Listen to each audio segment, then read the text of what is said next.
Picture a small tin box, not much to look at, about the size of a pocket watch case, maybe slightly wider. The lid fits snugly. It's kept at the back of a drawer, beneath a folded handkerchief, beneath a letter from your mother, beneath everything in your life that you'd rather not examine too closely. Inside the box, wrapped in a scrap of oilcloth, is a thing that cost you 3 days' wages.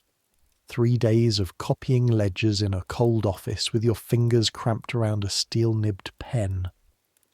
3 days of yes, sir, and no, sir, and thank you, sir. 3 days of eating bread and potatoes so you could save enough to walk into a chemist's shop and whisper, as if God himself might be standing at the next counter, what you needed. The man behind the counter looked at you the way doctors look at patients who've come in with something embarrassing, with professional blankness, with a kind of deliberate incuriosity that was somehow worse than outright judgment. He reached beneath the counter without breaking eye contact, brought up a small paper parcel, named a price. You paid. You left. You didn't look back.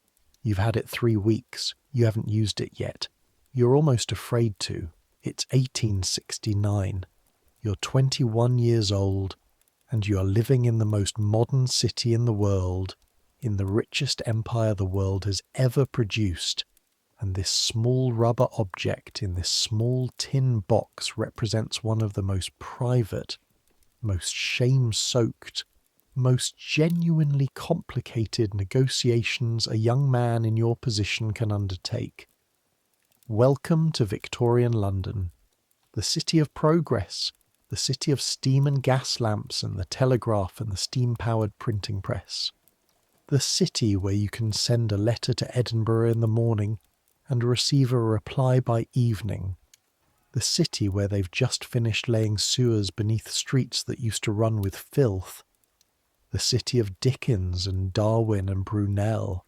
The city of the Great Exhibition. The Crystal Palace. The railway network reaching every corner of England.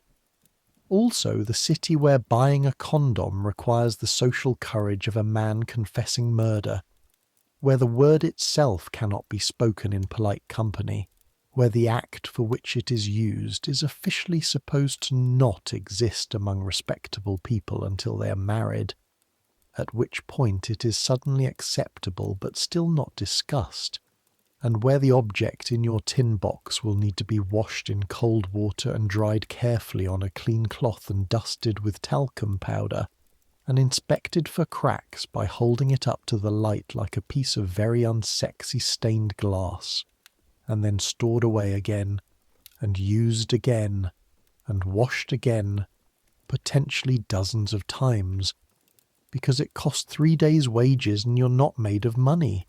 So I make these history stories, and I genuinely don't know if you're listening to this because you want to learn about Victorian Britain, or because you have a very specific interest in the rub goods industry, or because you just like falling asleep to someone explaining things about human biology that people in top hats were desperately trying to pretend didn't exist.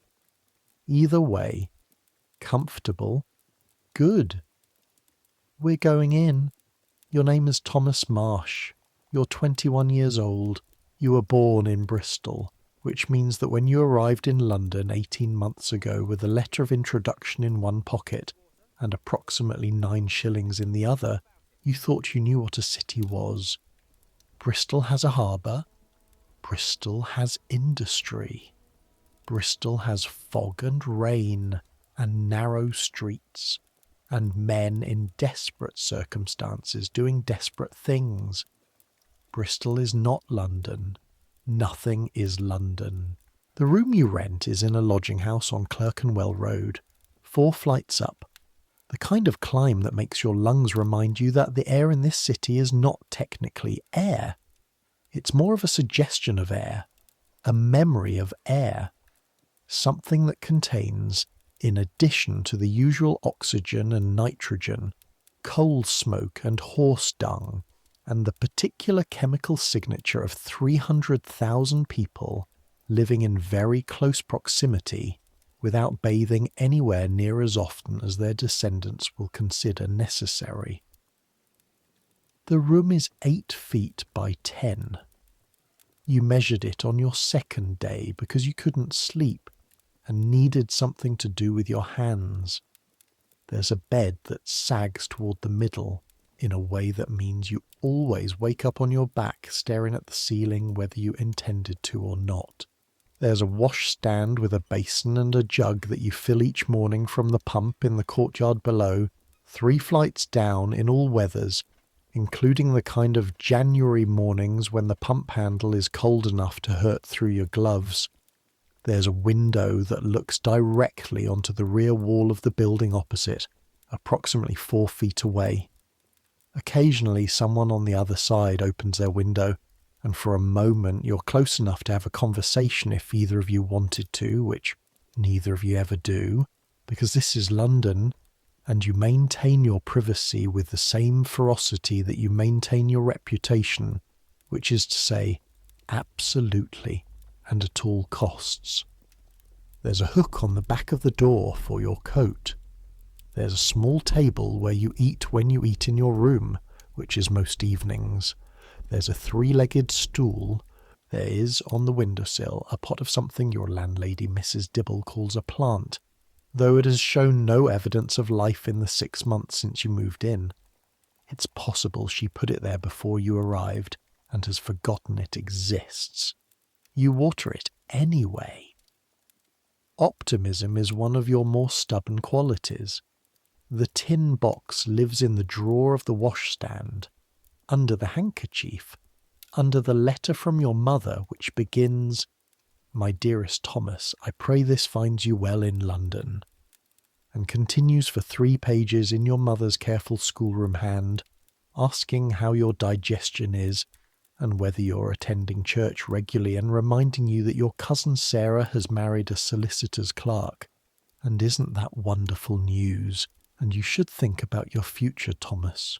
You really should, because you're not getting any younger. You're 21 years old. You're not getting any younger. The tin box sits there in the dark beneath everything, and you lie awake at night thinking about Agnes. Agnes Whitmore is 20 years old and works at Madame Vauclair's millinery establishment on Great Portland Street, which is about 1.5 miles from your lodgings and exactly as far above your current station in life as 1.5 miles represents. She's not wealthy. Nobody who works for wages at Madame Vauclair's is wealthy. The hours are long and the pay is modest, and Madame Vauclair, who's from Birmingham, and whose name is actually Margaret Buckley, is not above reducing wages for what she calls poor workmanship, which tends to mean anything she feels like on any given day. But Agnes is respectable. Her clothes are neat and carefully maintained. She speaks with a precision that marks her as someone who's been educated rather than just schooled. She reads novels. She has opinions about the novels she reads, which she will share with you if given the slightest opportunity. Leaning forward in the way she has, her eyes lit with something that makes your chest do a thing you don't entirely have words for. You met her at a Mechanics Institute lecture on the history of the textile trade. You were there because one of your colleagues at the counting house told you that you could meet a better class of girl at those lectures than at the music halls, and your colleague was right. Agnes was there because she was actually interested in the history of the textile trade, which should have told you something about her immediately, and indeed did, because you found it utterly appealing rather than strange. You've been walking out together for 4 months. You've held her hand exactly 6 times, always in circumstances where it could be attributed to navigating a crowd or descending an icy step. You have stood close enough on 3 separate occasions that you could feel the warmth radiating from her arm. Once, on a Sunday afternoon in Regent's Park, she leaned her head briefly against your shoulder while you sat on a bench watching the ducks, and you did not move, did not breathe, did not blink for the 30 seconds it lasted. after which she sat up again and began talking about a novel she'd been reading as if nothing had happened. You are in love with Agnes Whitmore. You are also in possession of one rubber condom in a tin box in a drawer on Clerkenwell Road, which suggests that some part of your brain is working considerably ahead of the programme and making certain preparations that the rest of you hasn't quite caught up with. The object itself arrived in your hands after a process that took approximately 3 weeks of working up to it. It started, in the way that most problems start, with information you didn't ask for. Your colleague Alderton, Thomas Alderton, 24, from Hackney, who processes invoices at the desk opposite yours and has never in the 18 months you've known him given you reason to doubt that he is roughly as respectable as the institution that employs you, let fall one afternoon, while you are both eating your midday bread and waiting for the ink to dry on a set of quarterly accounts, a piece of information about a man in Bermondsey.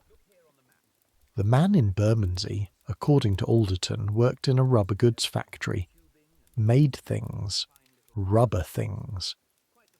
Alderton named one of the things with a sort of studied casualness that was completely unconvincing and made you both stare very hard at your sandwiches for a moment.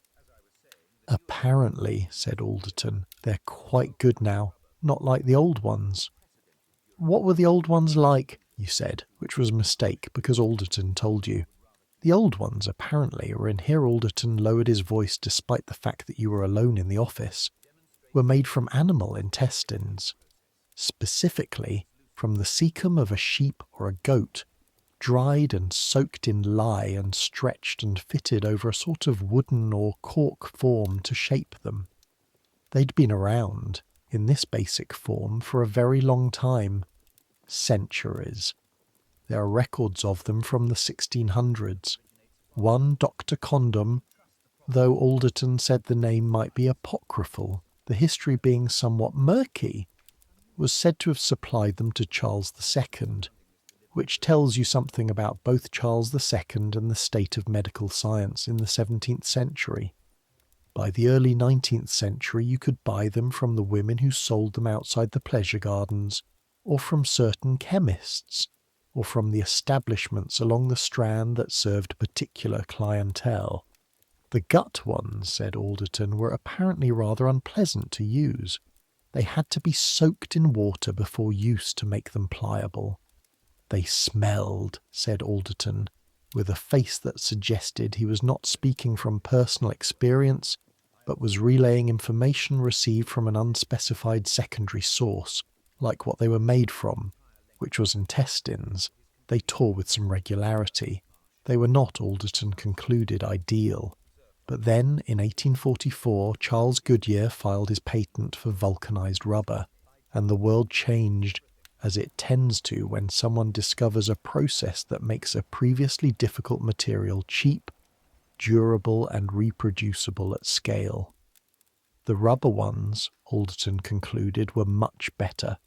Still not perfect, still nothing like what they'd apparently be in the future, though how Alderton knew this was unclear, but better, thicker than you'd perhaps expect, about 2 millimetres, which sounds thin but does not apparently feel thin, and very definitely rubber in the way that a rubber boot is rubber, in the way that makes your senses say not flesh, not nothing, but something firm and slightly strange between the world and you.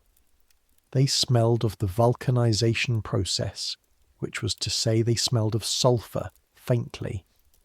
Not unpleasantly, just distinctively. The smell faded with washing.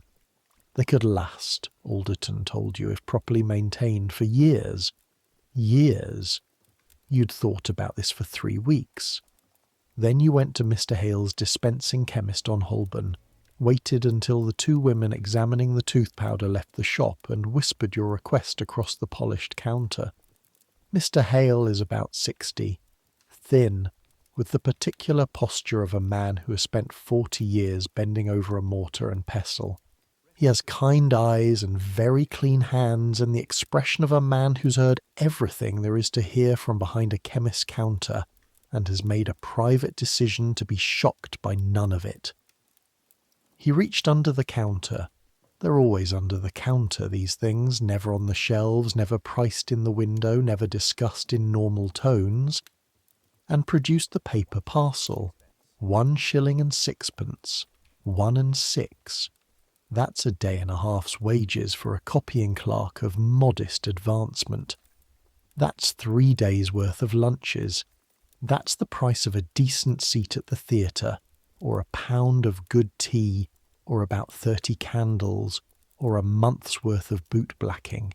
1 rubber condom made at a factory in Bermondsey, vulcanized with Goodyear's process, packed in tissue paper and then brown paper, and sold under the counter by a man with kind eyes, who told you without being asked, and with total neutrality, that it should be washed in clean cold water after use, dried carefully, dusted with talcum powder or cornstarch to prevent the rubber from deteriorating, inspected regularly for cracks by holding it to the light, and stored away from heat and direct sunlight. "How long does it last?" you asked. "With proper care," said Mr. Hale, "several years." You're not sure how you felt about that. You're still not sure. The money question is not trivial. It requires some understanding of what 1869 London actually costs a young man of your position. You earn 17 shillings a week. 17 shillings. This is the reality of being a junior clerk in a middling import firm on Cheapside, which is where you spend 5.5 days out of every 7, Monday through Saturday noon, sitting at a high stool in a room that is cold in winter and stuffy in summer, copying out figures from one set of ledgers into another set of ledgers in your best copperplate hand, making sure the columns balance, making sure the ink is dry before you turn the page, making sure your work is neat enough, that your superior, Mr. Rathbone, does not come by and press his lips together in that thin, disapproving way that means you'll be staying late to redo it. 17 shillings a week. Of that, 5 shillings goes to Mrs. Dibble for the room. Another 2 shillings for food, bread, potatoes, occasional scraps of meat, the cheapest cuts from the butcher at the end of the week when prices drop, eggs when you can get them, 6pence for coal through the winter, 6pence for laundry, which Mrs. Dibble does for the lodgers at a rate that includes a certain resigned contempt for any garment more complicated than a shirt. A shilling, sometimes more, on whatever small expenses accumulate through a week. Boot repairs, writing materials, the occasional cup of coffee at the shop near the office where it's warm, and you can pretend for 20 minutes that you're a man of means sitting down to read the newspaper, rather than a man deferring his sandwiches for warmth. That leaves, in a careful week, something between 4 and 6 shillings. This is your life. This is the thin margin between managing and not managing. And you spent 3 days of it on a small rubber object in a tin box because you are in love with Agnes Whitmore, and because your brain has decided to make certain preparations while the rest of you is still officially thinking about duck-watching and novels. What you can't know, lying in your sagging bed with the morning light seeping grey through the window opposite. Not proper daylight. Never proper daylight in London in November. Just a kind of general brightening of the haze above the rooftops. Is that what you own is part of one of the most quietly consequential technological shifts of the century? It will take decades for anyone to say this clearly. The people who know about these things, and who think about these things, and who care about the reproductive health of the working poor are mostly getting arrested for it at the moment, or at minimum subjected to the kind of social obliteration that in 1869 is functionally indistinguishable from arrest. But that's getting ahead of ourselves. It's a Tuesday morning, the bells of St. James's have just struck 7. You have 40 minutes before you need to leave for Cheapside. You swing your legs off the bed, and your feet hit the floorboards, which are cold enough to make you draw in breath. Not quite frost, but close. Somewhere between October and November in this particular year, the temperature crossed a line and has not come back. Your breath comes out in small clouds. The basin on the washstand has a skim of ice around the edges, thin as paper, which breaks with a sound like a distant, very small bell when you press your knuckles through it. The water underneath is cold enough to feel like a punishment. You wash your face with the efficiency of a man who has learned that there is no point in prolonging the encounter with cold water, and that the quicker you do it, the sooner it's over.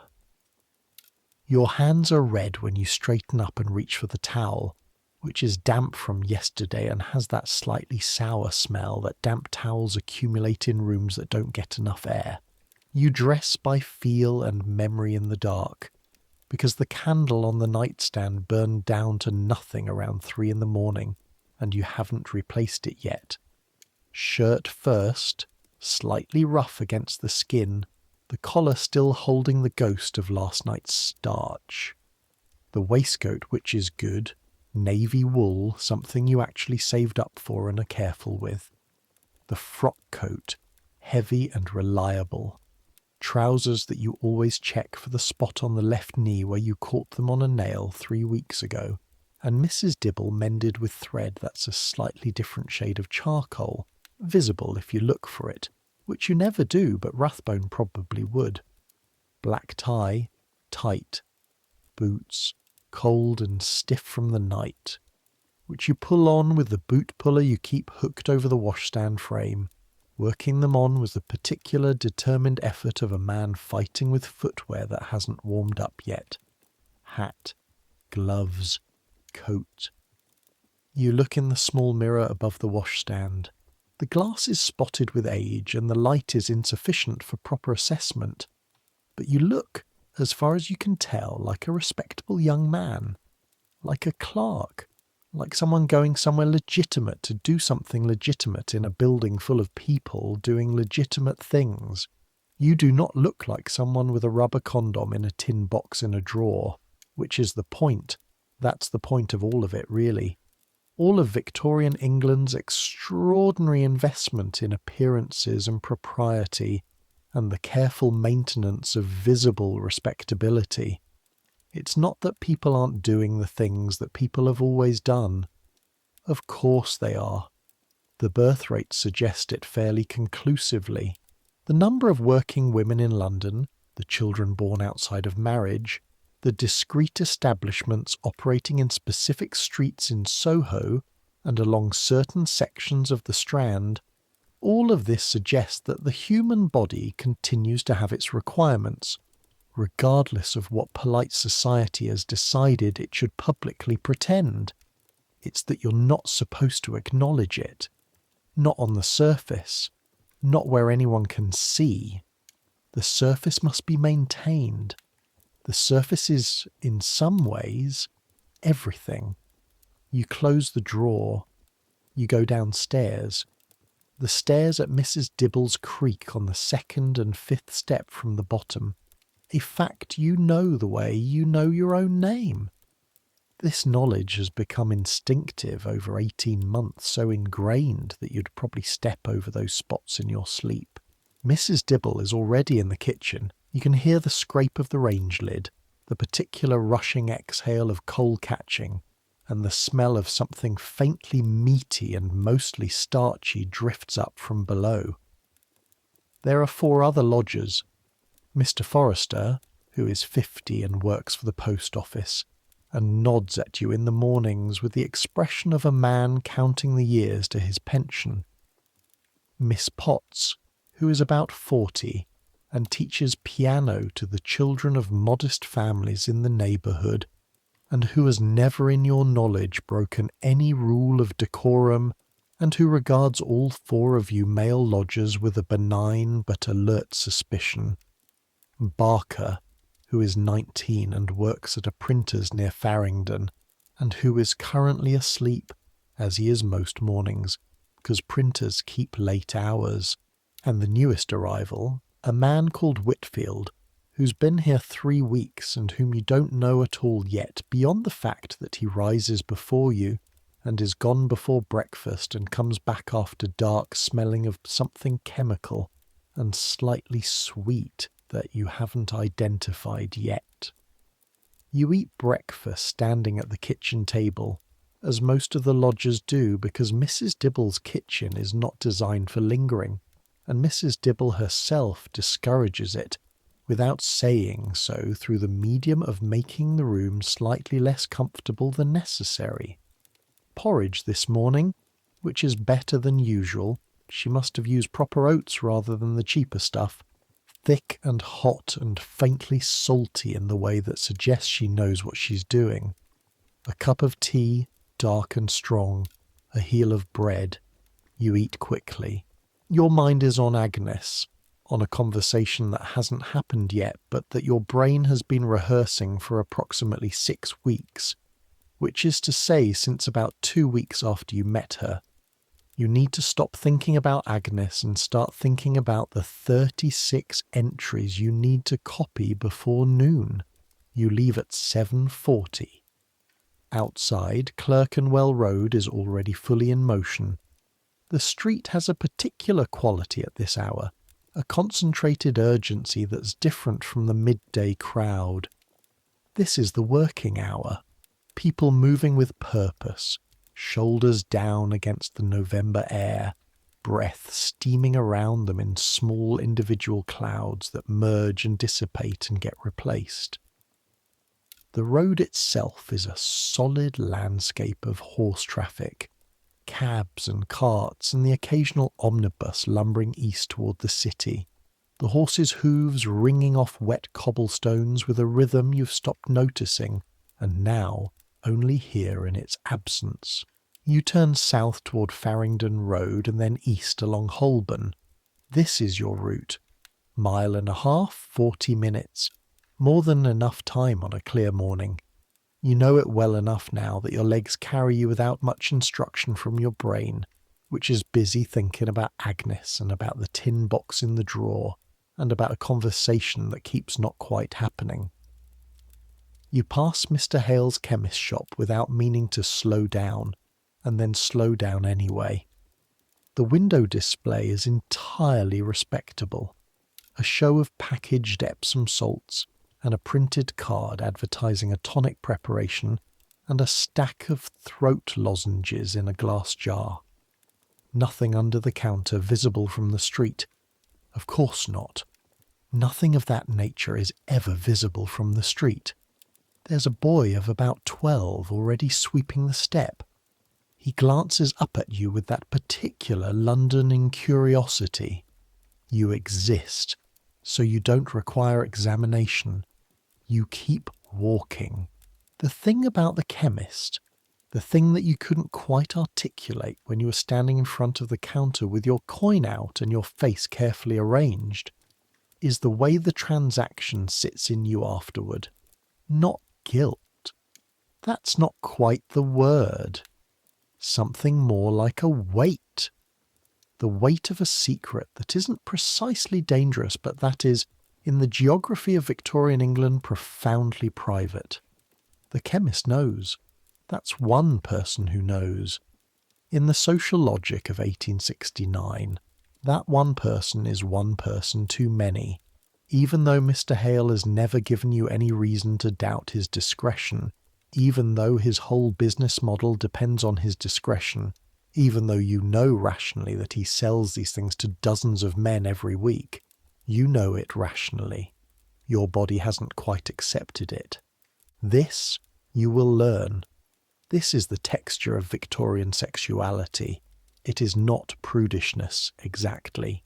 It's not that people are actually less curious or less interested in the mechanics of the body than people have ever been. The medical literature of the period, if you know where to look, is as explicit as anything written since. The pornographic literature of the period, if you know considerably more specifically where to look, is extensive and ambitious, and sometimes impressively creative. The people producing and consuming it are not unusual people.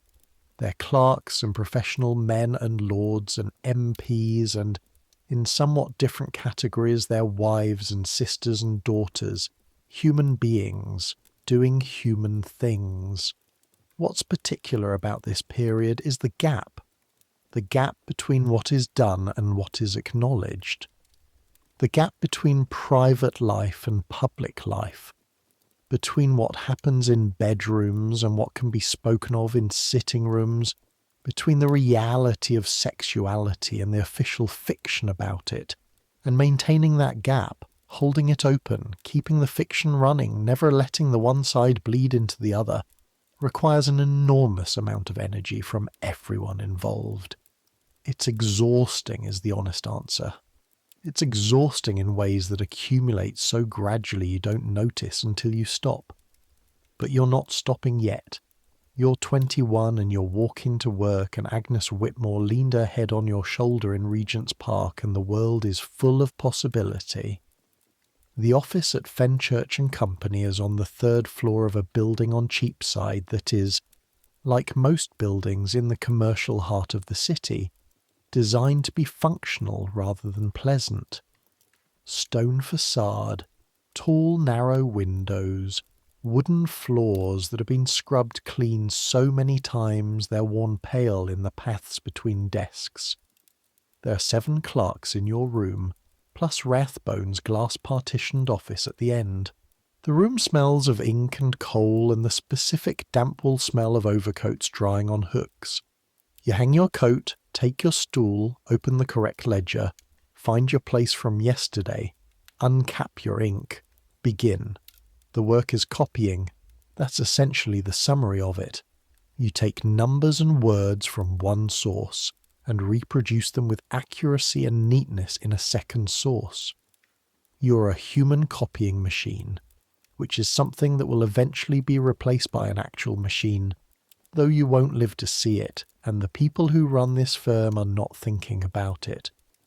What they need is someone with good handwriting and the patience to sit still for 9 hours and not make errors. You have good handwriting. The patience is harder some days than others. The figures today are import duties on a consignment of raw cotton from Alexandria. Cotton arriving at the East India docks, processed through customs, re-entered in the ledger, numbers that represent bales of material that will be turned into cloth, that will be turned into things people wear, including the kind of plain muslin that Madame Vauclair's millinery establishment uses for the linings of hat crowns, which is the sort of connection your brain makes now unbidden. Because London is a city of connections, and once you've lived here long enough, everything links to everything else. Alderton arrives at 7 minutes past 8, shaking rain off his coat. Rathbone notices, makes a note on a piece of paper in a way that's not subtle. Alderton sits and opens his own ledger without commenting, which is how it always goes. Evening at the Institute last night, Alderton murmurs at about 9:30, without looking up from his work. The Institute is the Mechanics' Institute on Clerkenwell Green, where lectures are held 3 nights a week on subjects ranging from the useful to the merely interesting. No, you. There was a lecture on photographic processes. Quite interesting, actually. The new dry plate technique is remarkable. Apparently within a few years we may be able to take photographs in seconds rather than minutes. You make an appropriate sound. You can have half a conversation with Alderton without more than 5% of your attention, a skill that has taken months to develop and that you regard as one of your genuine achievements. Miss Whitmore wasn't there, Alderton adds, as an afterthought that is very clearly not an afterthought. I wouldn't know. No, of course. A pause, during which both of you write things down. She was walking on Great Portland Street with a friend when I came home, about 7 o'clock. You say nothing, but something in your chest does the thing it does. She looked well, Alderton says. The friend too, someone from the shop, I assume. Alderton? What? Copy your figures. Yes, all right. But you're thinking about Agnes in the evening dark on Great Portland Street, walking with someone from the shop, her collar turned up against the November cold, probably talking about the novel she's reading, probably with that look on her face where her eyes are lit from inside. You wonder if she was thinking about you. You wonder a great many things about Agnes Whitmore. Most of them remain for now theoretical. The morning passes as mornings do, in increments of ink and ledger pages, in the scratch of 7 pen nibs across 7 sets of paper, in the regulated and slightly airless rhythm of a room full of men doing careful, purposeful, intensely boring work. Outside, the city makes its noises, the bells of a dozen churches marking the quarters, the constant horse traffic below, the occasional rise of voices from the street that might be argument or commerce, or simply someone who needs to be heard over everything else. Rathbone emerges from his glass box at 11 to distribute the morning's correspondence. He moves with the gait of a man who has been given authority, and has decided that authority requires a certain deliberateness of pace. He is 43, greying at the temples, conscientious to the point of seeming anxious, and he runs the clerking room with a combination of mild severity and genuine fairness that makes him tolerable rather than dreadful. He pauses at your desk, puts down a letter, looks at your work. Neat, he says, which from Rathbone is approximately what excellent would be from a man of more expressive temperament. Thank you, sir, he moves on. You look at the letter. It's addressed to the firm in connection with a linen consignment from Dublin, and your job will be to process the associated documentation when it arrives. Routine. You note it in your working memorandum and continue. At noon you eat your bread and an apple standing at the window that overlooks Cheapside, watching the midday surge below. This is one of the small pleasures of the working day. The window, the view, the sense that the world is moving down there in all its variety and strangeness, while you stand for 20 minutes and simply observe it. The street below is remarkable. Not beautiful, not in any decorative sense, but remarkable in the way that massive systems in full operation are remarkable. The traffic is continuous, horses, wheels, people, all threaded together in an arrangement that looks from above like it should be constantly colliding, and somehow isn't. The noise comes up even through the glass, muffled but present. Voices, wheels on stone, the various cries of vendors working the edges. There is a muffin man making his way east, the tray balanced on his head, ringing his bell with that particular rhythm, steady, patient, inescapable, that carries above everything else. There's a costermonger with a barrow calling something about onions. There's a group of women outside a shop a few doors down, waiting for something, their dark clothing making them look from above like a small gathering of crows. You think about how many people are in this city. 800,000? 1,000,000? More? The numbers are slippery, the census tries to catch it, but the city's always growing faster than anyone counts. People arriving every day from everywhere, from the counties, from Ireland, from the continent, from further away. All of them here for the same general reason, which is that London offers something, not always what they came for, often something harder and stranger and less certain, but something. You think about what you are here for specifically. You are here because your father, who runs a modest ironmongery in Bristol, wrote a letter to his brother's friend's former employer, who recommended Fenchurch and Company as a firm that sometimes took on junior clerks, and you sat for the examination, and your handwriting was good enough. And here you are. That's the direct answer. The more honest answer is that you're here because you are 21 and the world is bigger than Bristol, and you needed to find out what was in it. So far, what you've found includes an office on Cheapside, a room in Clerkenwell, a colleague named Alderton, a landlady named Mrs. Dibble, a potted plant of uncertain survival status, and Agnes Whitmore. Agnes Whitmore is, for the record, not what you expected to find. You expected to find the city, the commerce and the noise and the historical weight of the thing. You did find those, but you didn't expect to sit next to someone at a lecture about textile manufacture and spend an hour and a half being reminded every 30 seconds that she existed by the proximity of her sleeve. You fold the paper from your bread, you eat the apple, you watch the muffin man move down Cheapside until he's swallowed by the crowd. Then you go back to your ledger and your ink and your figures, and the afternoon begins. Somewhere else in the city, at this exact moment, while you are calculating import duties and Alderton is making a small error in column 4 that he'll have to correct after Rathbone finds it, things are being made. The place where your tin box object came from is not one of the grand industrial sites you'd visit on a tour. It's not a mill or a railway works or one of the enormous printing establishments where they produce the newspapers and the journals and the penny dreadfuls that feed the city's appetite for words. It's in Bermondsey, south of the river, which is where London puts a great many of its smells. Bermondsey in 1869 is the leather district. Has been for centuries.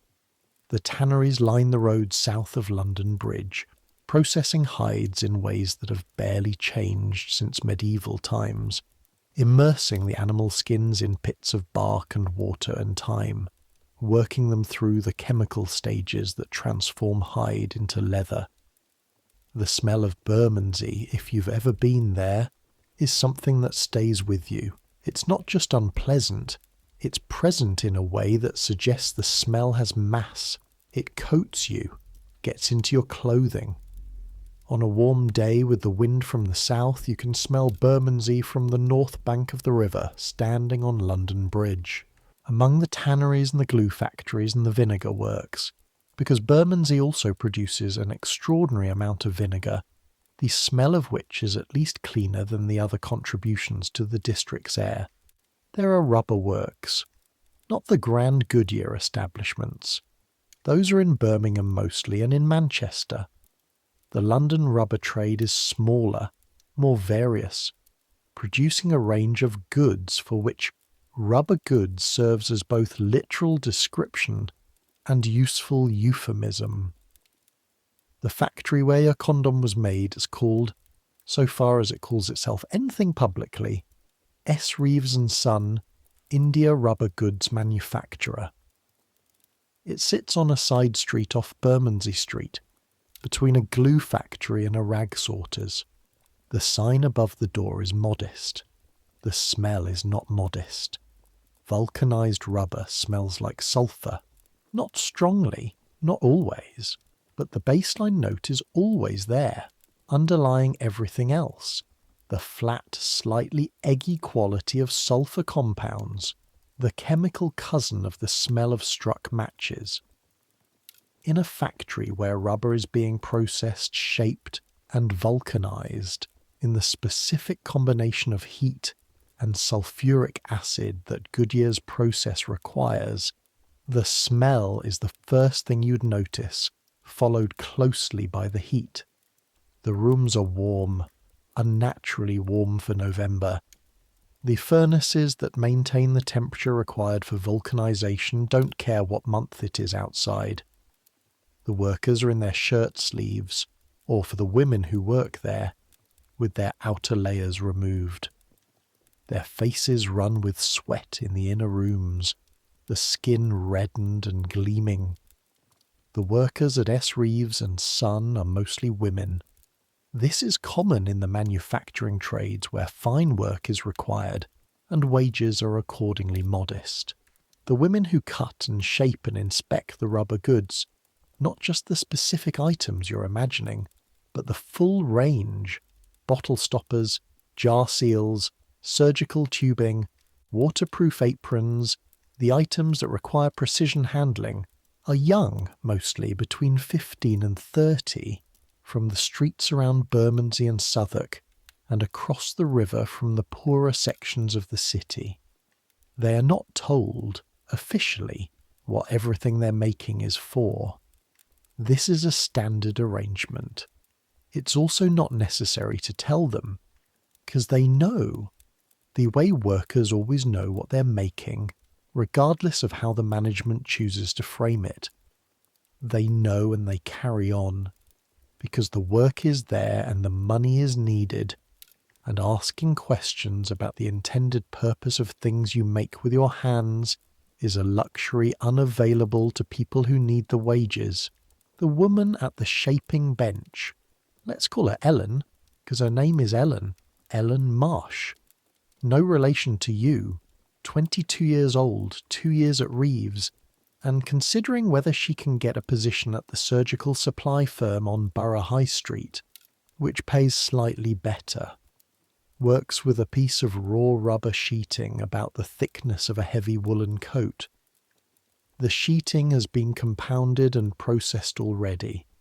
The natural latex from South America combined with sulfur and processed through a heating stage that has made it durable, elastic, and largely impervious to moisture.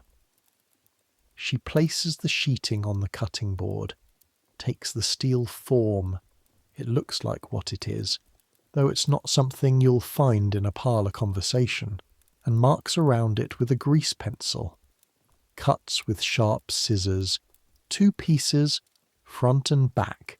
Then she goes to the heat table, where the 2 pieces are vulcanized together over the form at a temperature that she knows by feel and experience, rather than thermometer, because the thermometer sits on the wall, and she'd have to look away from the work to read it, and she doesn't need to read it anymore.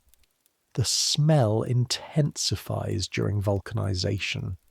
The rubber compounds under heat, the sulfur in the mix heating and bonding at the molecular level in a process that Charles Goodyear spent years of his life, all of his money, and all of the patience of everyone around him discovering. Ellen doesn't know who Charles Goodyear is. This is not a critique of Ellen. Charles Goodyear died in 1860, penniless despite his patent, after a life of spectacular poverty interrupted by periods of spectacular near success. His patent has made fortunes for a great many people. Ellen is not one of them. She removes the formed item from the heat table. The rubber has bonded, sealed. She checks it by stretching it slightly between her fingers, a practice gesture, minimal effort, and can feel whether the seal is even, whether there are thin spots that might fail. This is knowledge in her hands, not in her head. The same way you know, after 18 months of ledger work, when a column doesn't balance before you've done the arithmetic. Something just feels wrong. This one is right. She sets it aside, picks up the next piece of sheeting. By the end of a full day's work at S. Reeves, Ellen will have made approximately 40 of these items, plus assorted other work. She will have been paid 1 shilling and 2 pence for her 8 hours. She will smell of sulphur for the rest of the evening, no matter how thoroughly she washes. Her hands will be red and slightly rough from the rubber's surface, with the particular residual tackiness of vulcanized latex that soap doesn't entirely remove. Tomorrow she'll do it again, and the next day. This is the mathematics of manufacturing. 40 items per day, per woman, multiplied by however many women Reeves employs on this line, multiplied by the working days in a year. A steady flow of small rubber objects moving from this room, south of the river, to the chemists and the druggists and the more discreet private suppliers in the city. where they'll be sold under counters in brown paper parcels to men who will take them home and put them in tin boxes in drawers and think about what they mean and whether they're going to use them. Ellen is not thinking about any of this. Ellen is thinking about whether the glue factory next door is going to have another one of its venting accidents, because last week's venting had left a smell in the whole street that made her walk 3 blocks out of her way for 3 days before it cleared. She's thinking about her sister's baby, which is due in February, and which is the subject of considerable family anxiety, because her sister's husband is not reliable, is the word they use, in the way that Victorian families use polite words for things that are not polite things.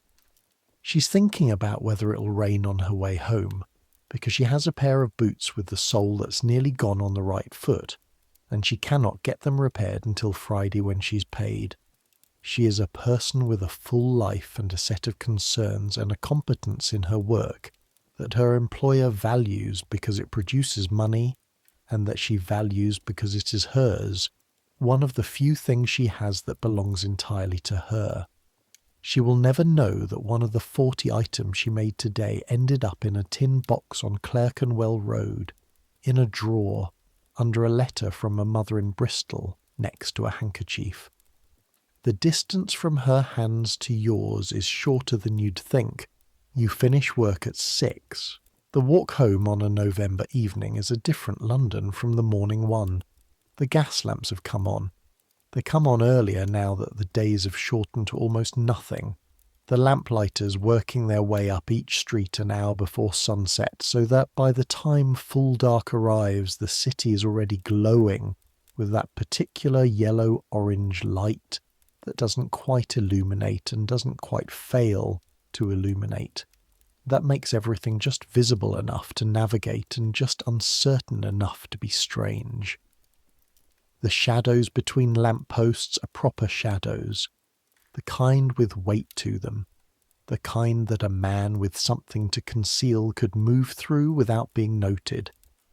Cheapside to Holborn to Clerkenwell, 1.5 miles, 40 minutes, your lungs processing the evening air which smells of coal fires ramping up across the city, the collective output of perhaps 200,000 domestic hearths, all beginning their evening work at roughly the same hour. It makes the air thick in a way that's not quite fog and not quite smoke. A London-specific atmospheric condition that your nose has stopped registering as unusual, and that visitors from outside the city always mention immediately, the way you'd mention a smell in someone else's house that the residents have long since stopped noticing. You stop at the baker's on Farringdon Road, because the morning's porridge and the midday bread and apple have been used up somewhere around 3 in the afternoon, and your body's making specific requests. A halfpenny gets you a bread roll, slightly stale at this hour but still warm, baked this morning and not yesterday's. You eat it while you walk, which is not something a man of more elevated standing would do in public. But you are not a man of more elevated standing, and the bread is there, and the hunger is real. Your mind is elsewhere. It has been elsewhere most of the day, surfacing for figures and copywork and one conversation with Rathbone about a discrepancy in the Dublin linen documentation, and then submerging again into the particular recursive territory that Agnes Whitmore occupies in your thinking. This is a condition that Alderton would describe, if you told him about it, as being thoroughly gone, which is Alderton's term for a state he appears to have experienced several times without it notably improving his judgment. You haven't told Alderton about it. You haven't told anyone about it. This is another thing about Victorian England. The private life is very, very private. Not just the parts involving tin boxes and drawers. All of it. The interior life. The feelings. The specific weight of caring about another person in a way that renders you simultaneously more alive and substantially more vulnerable than you were before. These things are not generally shared. Men especially do not share them, except in certain specific circumstances, after several drinks late at night, when the city is quiet enough for honesty to sneak through. You've known Agnes 4 months. You've had 12 proper outings together, 9 of which were to public lectures, which is both the most respectable form of courtship you can think of and also, if you're honest, genuinely enjoyable. Because Agnes is interesting to have at a lecture. She pays attention differently than you do. You tend to listen for the main argument, the structure, the evidence. She listens for the implications. What does this mean? What does this connect to? What is the person not saying that they should be saying? Afterward, she asks questions that make the lecturer pause, real pauses, the kind that mean the question was better than expected. She makes you sharper just by being in the same room. You find this extraordinary. You also find it somewhat overwhelming if you're honest, which you're trying to be, which is part of what makes the current situation complicated. You're in love with a woman who makes you sharper, and you're also carrying, rather literally, a certain expectation about where that love might eventually lead, except that expectation currently lives in a tin box in a drawer, and Agnes has no idea it exists, and you have absolutely no plan for how to bridge the distance between the tin box and any actual conversation with Agnes about the tin box, because that conversation doesn't have a form in the social language available to you. There is no script for this. In the fiction, Agnes reads the Eliot, the Gaskell, the Trollope. People fall in love and declare themselves in gardens and propose through third parties, and everything is conducted in drawing rooms with the door open 3 inches. The physical reality of what love might involve between 2 young people who are very aware of each other's presence is not, generally speaking, a subject that appears. You arrive at your street, climb the stairs. 4 flights, the 2nd and 5th steps silent. Your feet finding the correct boards by memory. Your room is cold. The coal for the evening is in the scuttle by the tiny fireplace, but lighting it now means burning through your week's allocation faster, and it's only Tuesday. You compromise, you light it. The cold is past the point of principle. Your fingers have been stiff since 3 o'clock. The fire catches with the particular satisfied sound of kindling accepting a flame, and for 20 minutes you sit close to it while it establishes itself, jacket still on, hands held out to the warmth. The light from the fire is better than the light from a candle. Warmer in colour, more generous with shadows, the kind of light that makes a small room feel like a choice rather than a limitation. The washstand drawer is right there. You don't open it. You're not going to open it. You're thinking about Agnes. You're thinking about Agnes and you're thinking about something else. Something that's been accumulating in the back of your mind since the conversation with Alderton about the man in Bermondsey, which is the question of what you actually know about any of this. What any of this costs people.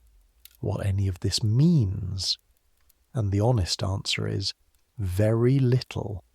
Because here is the specific educational failure of 1869 that you're now navigating. No one has told you anything. Not your father. Not the school you attended until you were 15.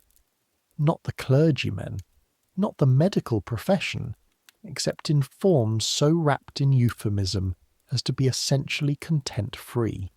The information that a young person in 1869 needs to navigate the reality of adult life is available, theoretically. It exists in books, in pamphlets, in certain medical texts. But accessing it requires either specific knowledge of where to look or a social network comfortable enough with the subject to hand it over, and you have neither. What you know, accumulated from overheard conversations and the deliberate circumlocutions of Alderton, and the few frank remarks of men older than you who occasionally after the third drink drop the performance, you know that the French letters from Mr. Hale are not the only method employed by people in your situation. You know that there are other approaches, less reliable, involving various applications of timing and luck and hope, that are approximately as scientifically rigorous as hoping a specific day of the week is a safe one, which some people genuinely believed in the 17th century, and some people, you suspect, still believe now. You know that the consequence of these methods failing is pregnancy, which in the context of an unmarried couple in 1869 is, well, you know what it is. You know women who have navigated it, though you know them at a distance, through the social shorthand that identifies certain histories without stating them. The aunt who went to relatives in the countryside for a year and came back different. The cousin who married suddenly, the first child arriving 6 months after the wedding, with a robustness that suggested a gestational period somewhat shorter than claimed.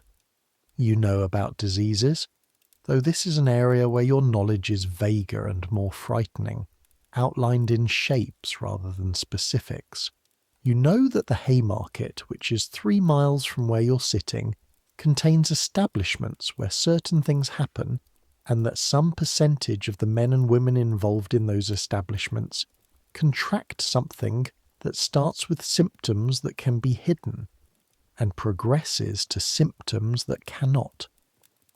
The disease is referred to, in polite conversation, not at all, and in less polite conversation by a set of euphemisms and national attributions. The French disease, the Naples sickness, the Spanish plague, that have the common feature of attributing it to somewhere else, as if syphilis has been imported rather than domestic all along. You know that the object in the tin box in the drawer is supposed to offer some protection against both of these possibilities, that this is one of its uses alongside the one that occurs to most people first, and that this is why it is sold at a chemist's, rather than exclusively at establishments of a different kind. What you don't know, what nobody has told you because nobody talks about this, is that the woman you love has her own thinking about all of this, her own fears and considerations and whatever her equivalent of a tin box represents.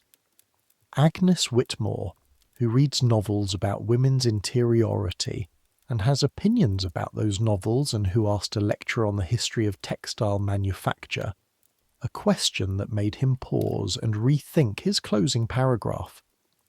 Agnes has a mind, and that mind has been working on the same set of questions from a different angle, in a world that offers her even fewer tools and considerably more risk.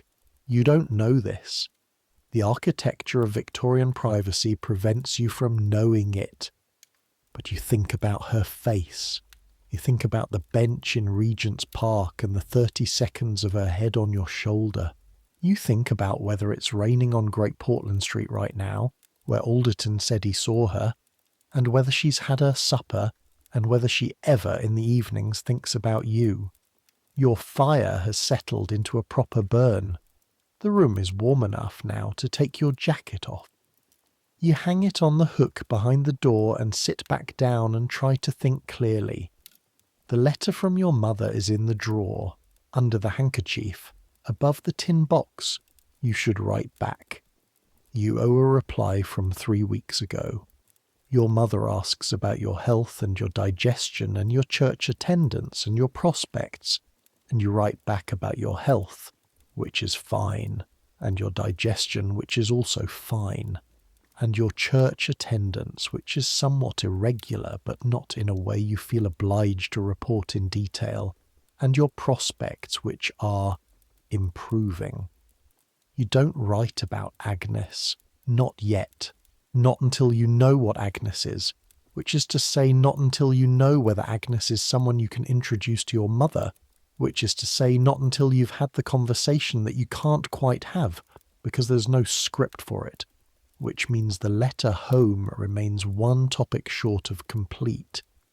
You think about the conversation you need to have with Agnes, about how to have it, about what a man in your position actually says to a woman in hers in 1869 to indicate that he is serious about her, that he intends something lasting, that the tin box in the drawer is not evidence of assumptions, but evidence of a kind of preparation that comes from caring about what might happen between two people who care about each other.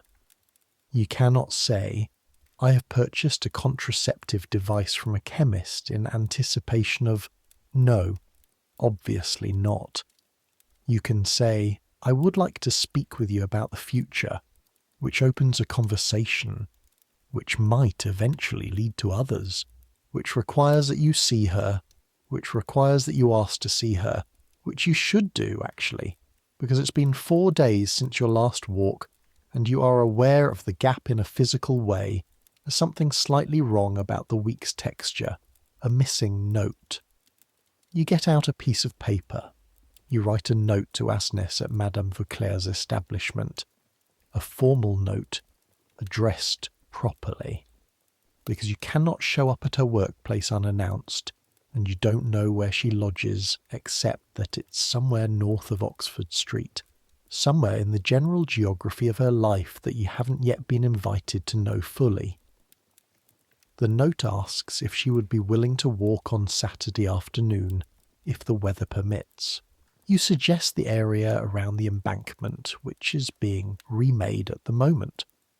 The great construction of Basil Gett's new embankment and the sewer system underneath it is ongoing, and the walkway is open in sections, offering unexpected views of the river that were previously blocked by centuries of mud and wharves and general Victorian enthusiasm for building things on every available inch of river bank. You seal the note. You'll send it with a messenger in the morning. Then you sit for a long time watching the fire and thinking about things you don't have words for, which is a very particular and rather pleasant form of being 21 years old. You fall asleep in the chair eventually with your coat half on your lap, and when you wake up the fire is low and the room has gone cold again, and the city outside is making its late evening sounds, distant and specific.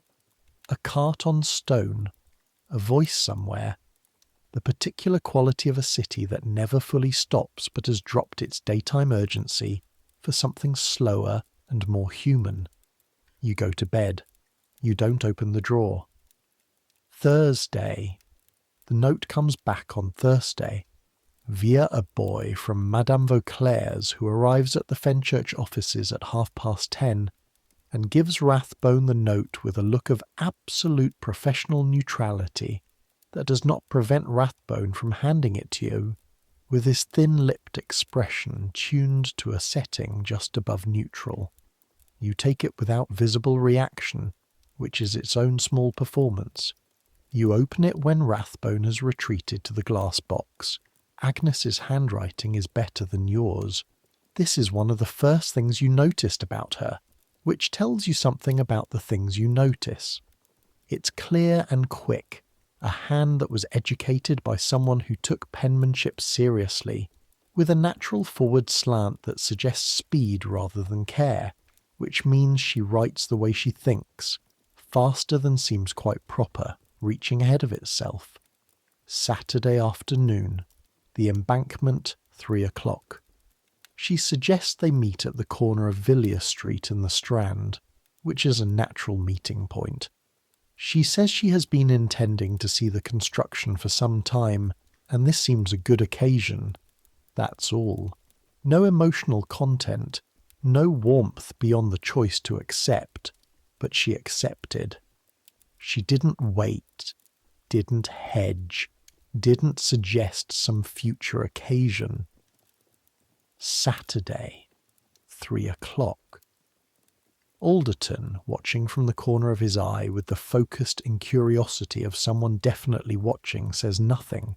You fold the note and put it in your breast pocket and go back to your ledger. The figures for the Dublin linen consignment wait with complete indifference for your attention. Friday.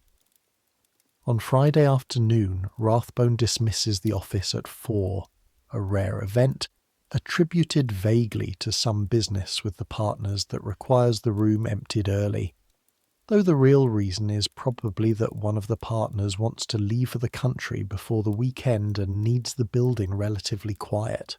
You're not complaining. You're given an extra hour, you use it to go south, partly because you've been thinking about the factory, partly because there's a version of knowing something properly that involves standing in the place where the thing is true, not just reading about it or hearing about it second-hand, and you have been a full week now with the tin box in the drawer and the object inside it, and you still don't fully know what it is, where it comes from, what it represents in terms of the human labour that made it. This feels like an incomplete accounting. You are, after all, a clerk. Incomplete accounting is professionally offensive to you. Mostly you go because you can't see Agnes until Saturday, and the hour needs filling, and London is large, and Friday afternoon is a specific kind of free. You take the Underground Railway. This is itself still a novelty. The Metropolitan line has been running for 6 years now.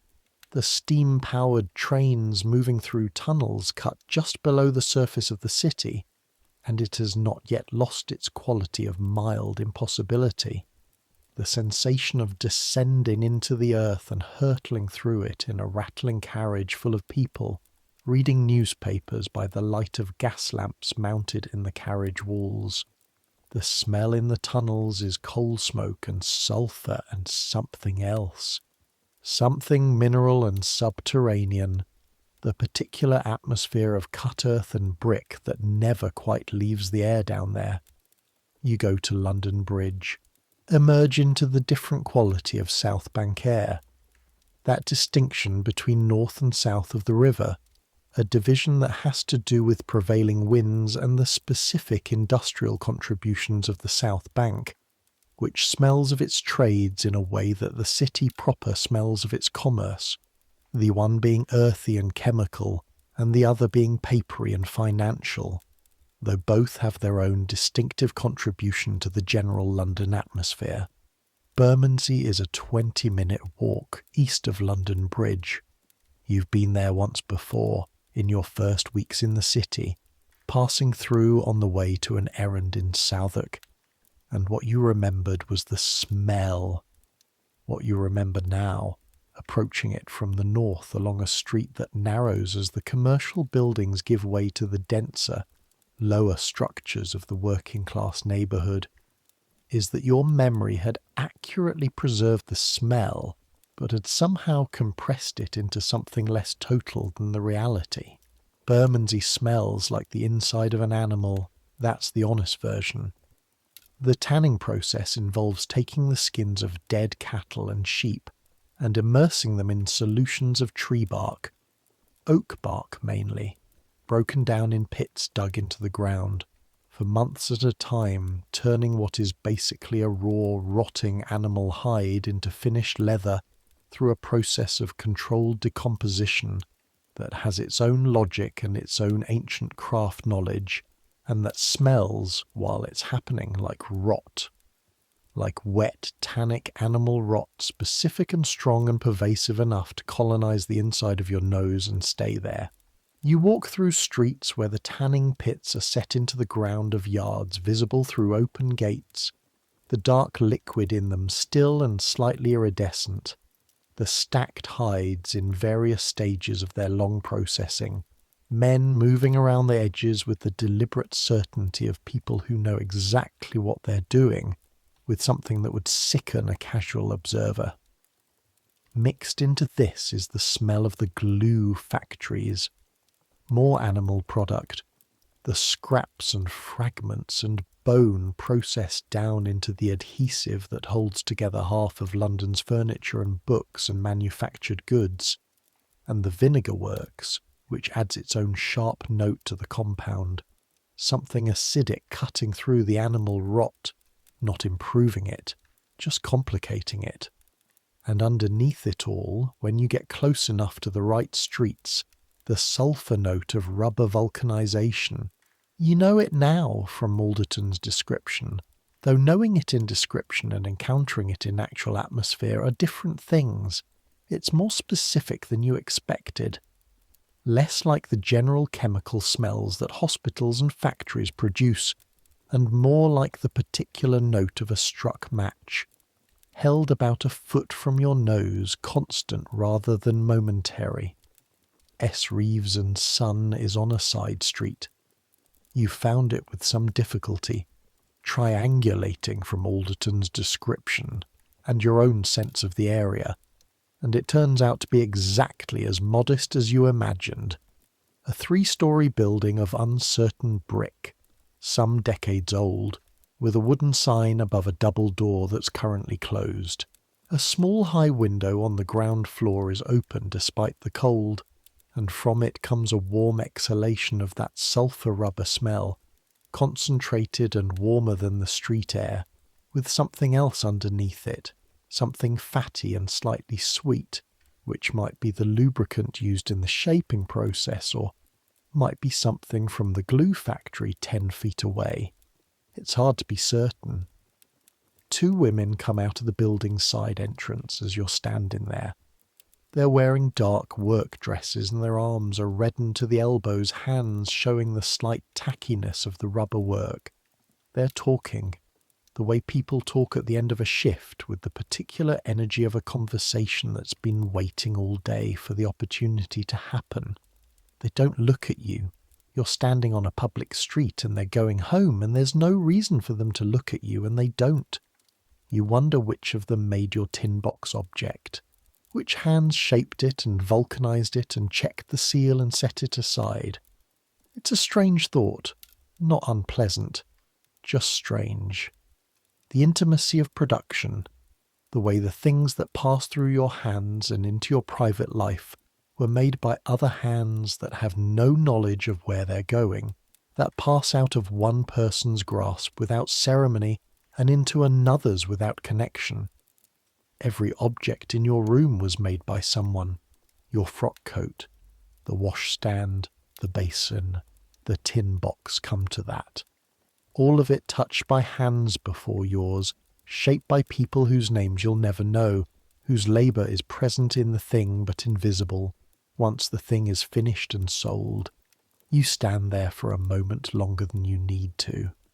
Then you turn and walk back toward London Bridge, the Bermondsey smell lightening as you move away, the river appearing ahead of you, grey and wide and utterly indifferent to what you're thinking. On the bridge, you stop and lean on the stone parapet and look downstream. The river at this time of year, in this light. 4 o'clock November, the sun already gone behind the South Bank buildings, has the colour of old pewter. It moves with that quality of large rivers in winter, heavy and purposeful, unhurried, but unstoppable. The tide is going out. You can see it in the way the water runs against the bridge's piers, the slight acceleration of the current as it pushes through the arches. The South Bank stretches away downstream, the dark shapes of wharves, the masts of ships moored at various stages of loading and unloading, the outline of the warehouses in Wapping across the water. Northward, on the opposite bank, the dome of St. Paul's is visible above the roofline, and beyond it, higher up the slight rise from the river, the general luminous murk of the city at dusk.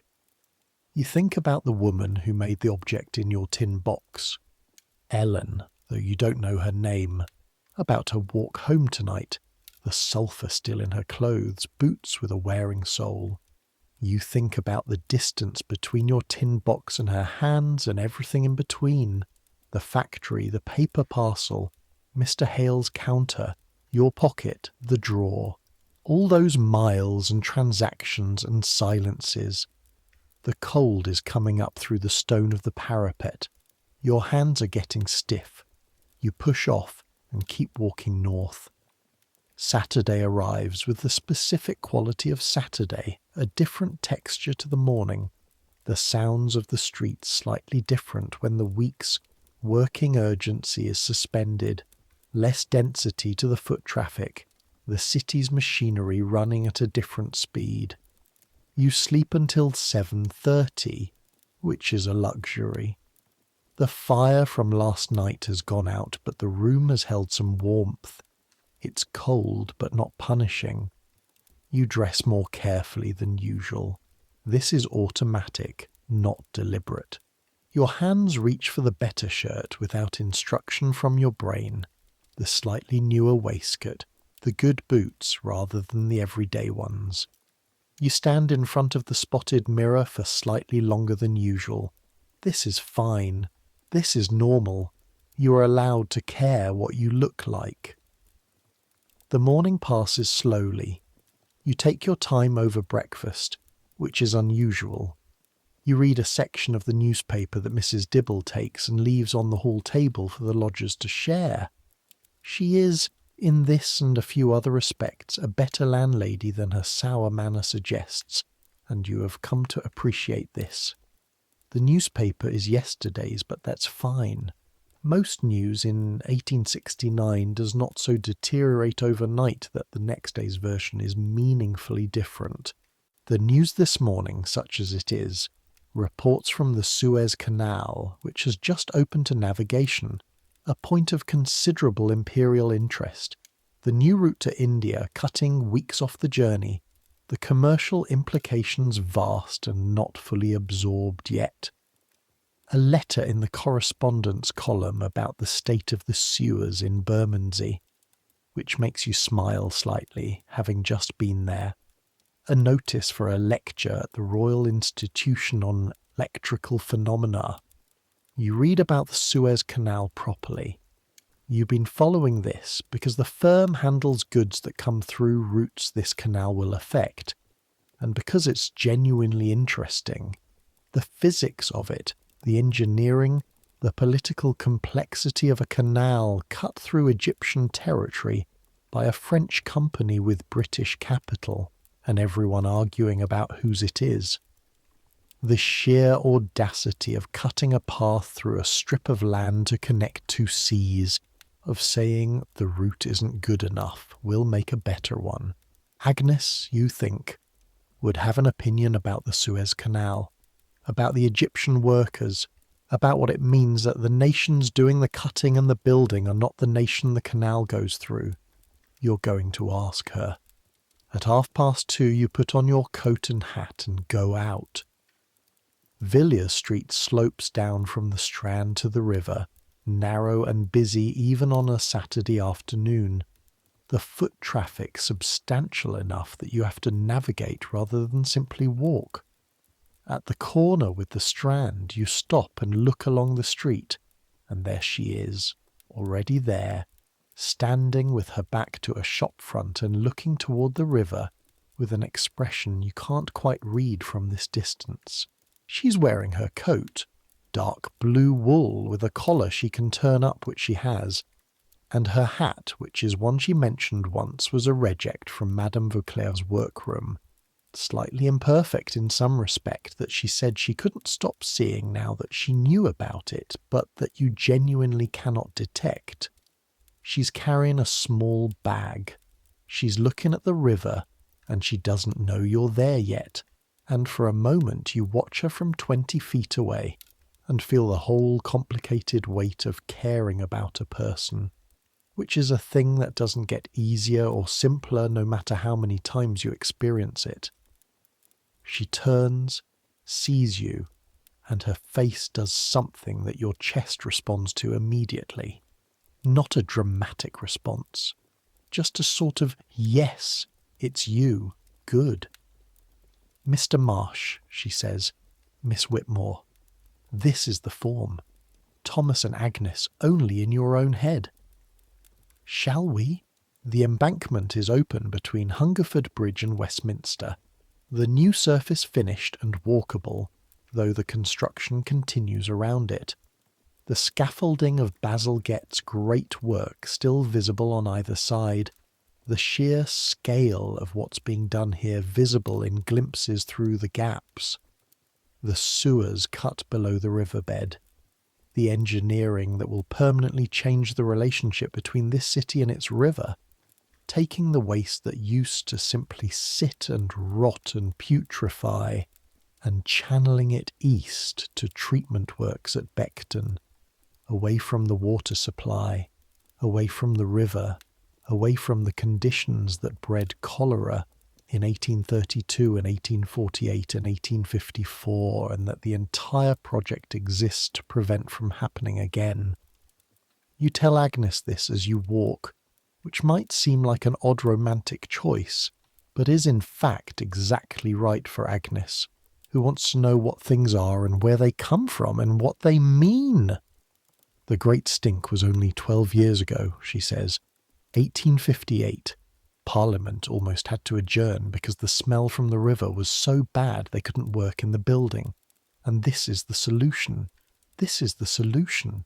40,000 tons of brick and concrete and the labour of 3,000 men over 6 years, and cholera becomes, in theory, preventable. Agnes is quiet for a moment. Beside you on the walkway, the river slides past, grey and purposeful. There are fewer boats than weekday, but some. A barge moving upstream with the tide, a couple of small craft. In theory, she says, the last outbreak was 1866, in Whitechapel mostly. The new sewer wasn't connected in that area yet. 40,000 people got ill. 7,000 died.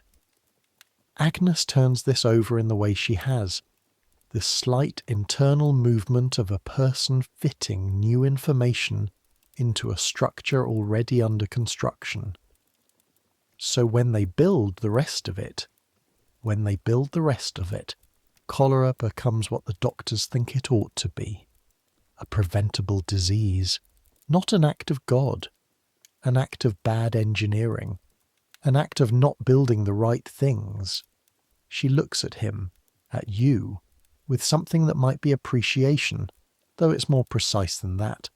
It's more like the look she gets when a lecture makes a point better than expected. That seems applicable to more than cholera, she says. You walk. The conversation ranges the way it does with Agnes, across the engineering works and then to the canal project in Egypt, and your question about the Egyptian labour, which produces exactly the response you'd expected. Interested, thorough, with a specific point about the political economy of canal labour that you hadn't considered. Then to the novel she's reading, which is Adam Bede, which you've read, and which she has opinions about that go past the usual social reading of it, as a story about fallen women, and reach into something more careful about what Eliot is actually doing with moral knowledge and who gets to have it and who doesn't. Hetty doesn't know enough, Agnes says. That's the tragedy in the end. She doesn't have the information she needs to understand what's happening to her. The narrator knows, the reader knows. Hetty acts in ignorance. The novel depends on that ignorance, though. The novel depends on it. But the real women it's based on, she pauses. There were real women. There are real women.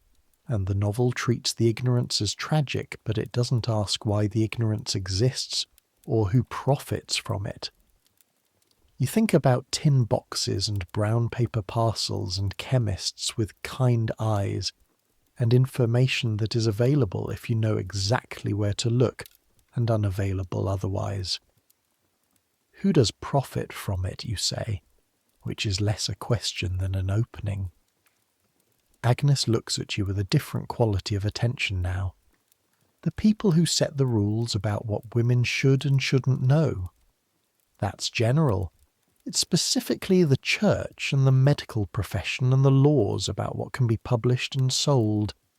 It's quite specific, actually, in practice.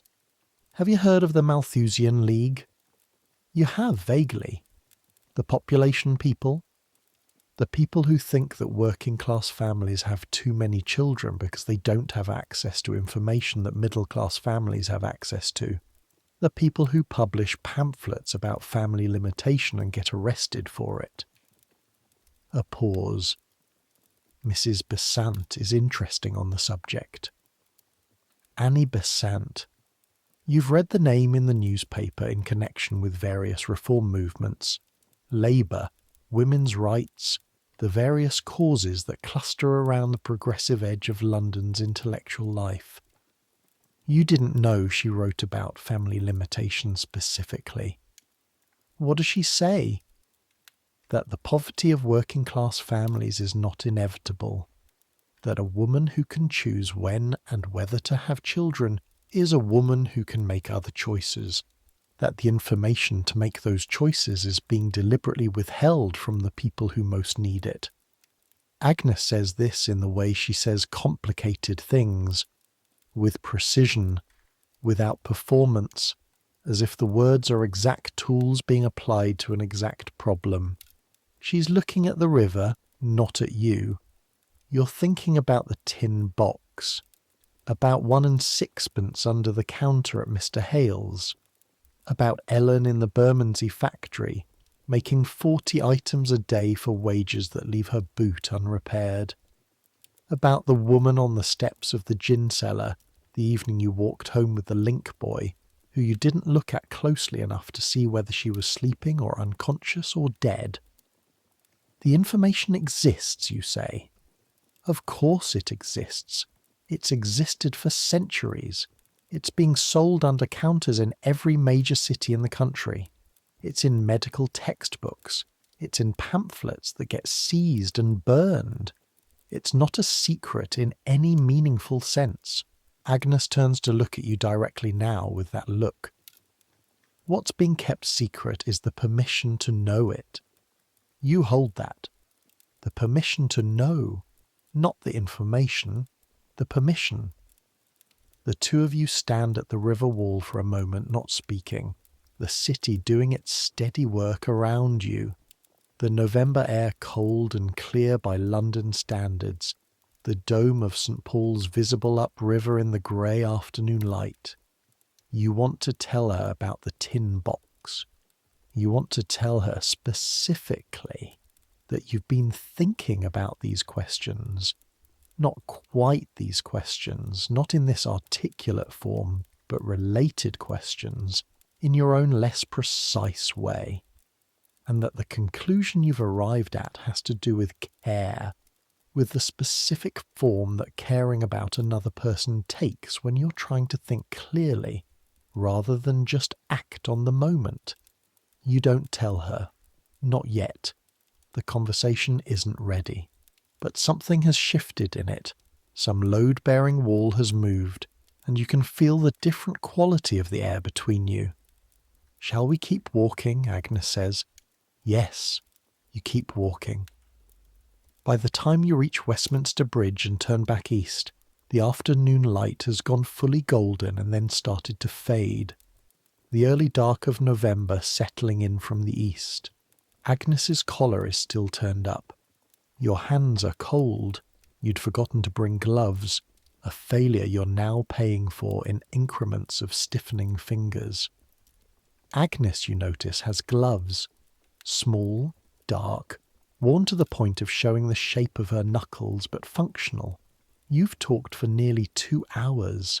This is the longest continuous conversation you've had with her since the lecture on textile manufacture, and it has covered more actual ground. The embankment construction, the Suez Canal, Adam Bede, Mrs. Besant, the question of information, and who holds it, and why. And something else, something beneath the topics, a current of mutual understanding that is less about any specific subject than about the fact of being understood. At Charing Cross she stops, because she needs to go north, back to wherever north of Oxford Street she goes at the end of Saturday afternoons, and the natural end of the walk has arrived. Next week, she says. It is not quite a question. Next week, you say. She goes. You watch the dark blue coat move into the crowd until it's swallowed by it, and then you stand for a moment outside Charing Cross Station with the sound of the trains somewhere below you, underground and the evening London noise all around, and you're 21 years old and the world is very large, and Agnes Whitmore quoted Mrs. Besant to you on the embankment about the permission to know things. The tin box is waiting in the drawer. You're going to have the conversation eventually, but not today. Today was enough. You take the Underground Railway home, sitting in the rattle and sulphur coal smell of the Metropolitan Tunnel, watching the lamplit faces of people reading their newspapers and not reading their newspapers, the train moving through its underground world entirely disconnected from the surface city above. This strange modern fact of moving through the earth in a box, which you still find slightly miraculous no matter how many times you do it. The week that follows has a different quality. Something has been set in motion, or perhaps something has been acknowledged that was always in motion and just waiting to be seen. You write your letter home on Sunday, leaving out Agnes again, but finding the letter easier to write than usual, because the things your mother asks about, your health, your prospects, your general state of being, all seem answerable in ways they didn't last month. Your health is good. Your prospects are, tentatively, better than you're prepared to commit to in writing. Your general state of being is the best it's been since you arrived in London, which you attribute in the letter to settling in and finding your feet, which is true and also not the whole truth. The counting house is cold on Monday and Tuesday, the sort of deep institutional cold that comes from buildings that were built before anyone thought much about insulation, and that have been heated by coal fires in ground floor offices, while the upper floors remain at approximately the temperature of the street, which in November is approximately the temperature of mild suffering. You wear your fingerless writing gloves and your extra layer under the coat, and drink hot tea at noon with a focused gratitude that you don't feel in warmer months. On Wednesday morning, Rathbone stops by your desk with a different quality of pause than usual. Not the thin-lipped evaluative pause of a man checking for errors, but something more deliberate, as if he's decided something. "Marsh," he says, "end of the year we'll need a second clerk on the import documentation. Additional work, additional pay. Alderton's recommended you." This, from Rathbone, is about a quarter of what a warmer man would say, but contains the full substance. Additional work means trust. Additional pay means not much, but something. A rung. "Thank you, sir." "Thank Alderton, and then do good work so I don't regret it." He moves on. You look across at Alderton, who is writing with extreme concentration in the direction away from you, which is Alderton's version of saying you're welcome without having to say you're welcome. That evening you go out of your way past Mr. Hale's chemist shop, not to go in, just to walk past it. You do this without planning to. Your feet make the decision independently, and you follow them and stand for a moment on the opposite pavement looking at the window display. The Epsom salts, the throat lozenges, the tooth powder, and thinking about the transaction that happened there, and about Agnes on the embankment, and about Ellen in Bermondsey, and about all the layers of information and permission and silence that sit between a young man earning 17 shillings a week and a clear understanding of his own situation. Mr. Hale is visible through the window, serving a customer, his back to the street. The kind eyes and the clean hands, the professional neutrality, the object from under the counter. He is doing a service, genuinely. It is a service that costs more than it should, that requires more courage from the buyer than it should, that is surrounded by more silence than it should be. All of this is true, but he is doing it. You walk home. 4 flights, 2nd and 5th steps silent. In the room, with the fire lit and the evening London sounds filtering up from below, a cart, voices, the distant church bell. You open the drawer, not to take anything out, just to open it, to acknowledge that the thing is there, that it represents a kind of thinking ahead that you're not yet sure you fully deserve credit for, but that you're committed to, the way you're committed to other preparations whose outcomes remain uncertain. There's a specific and somewhat absurd quality to the object's existence in your drawer. It cost 1 6. It was made in Bermondsey by a woman you'll never meet. It was sold to you by a chemist with kind eyes and no comment beyond the care instructions. It is, on one level, a small piece of vulcanized rubber, manufactured by a process that has been available for 25 years. It has no moral weight in itself. Objects don't have moral weight. What it has is context. The context of a world in which possessing it required a kind of interior decision, a private act of taking the question of consequence seriously, rather than leaving it to chance or biology, or whatever it was that previous generations called God's will. The context of 1 6 in a world where 1 6 is 3 days of lunches. The context of Agnes Whitmore quoting Mrs. Besant on the permission to know things, and of Ellen in Bermondsey going home with sulphur in her clothes and a boot wearing thin. The context of being a person in 1869 who is trying to think clearly about what it means to care about someone, and to act from that thinking rather than from panic or instinct or the various forces that tell you one thing publicly and leave you to work out the reality in private. You close the drawer, you go to bed. Outside, the city makes its sounds, its vast, unceasing, particular conversation with itself, the way it always does, the way it has for centuries, the way it will for centuries more. Somewhere on Great Portland Street, Agnes Whitmore is probably reading Adam Bede, or whatever comes after. The words on the page and the mind engaging them, the specific pleasure of a person who reads, not for entertainment, but for thinking. You think, next week, the Embankment again, or somewhere else, the conversation that keeps almost happening and eventually will, and that's enough. That's enough for tonight. The weeks that follow have a particular rhythm.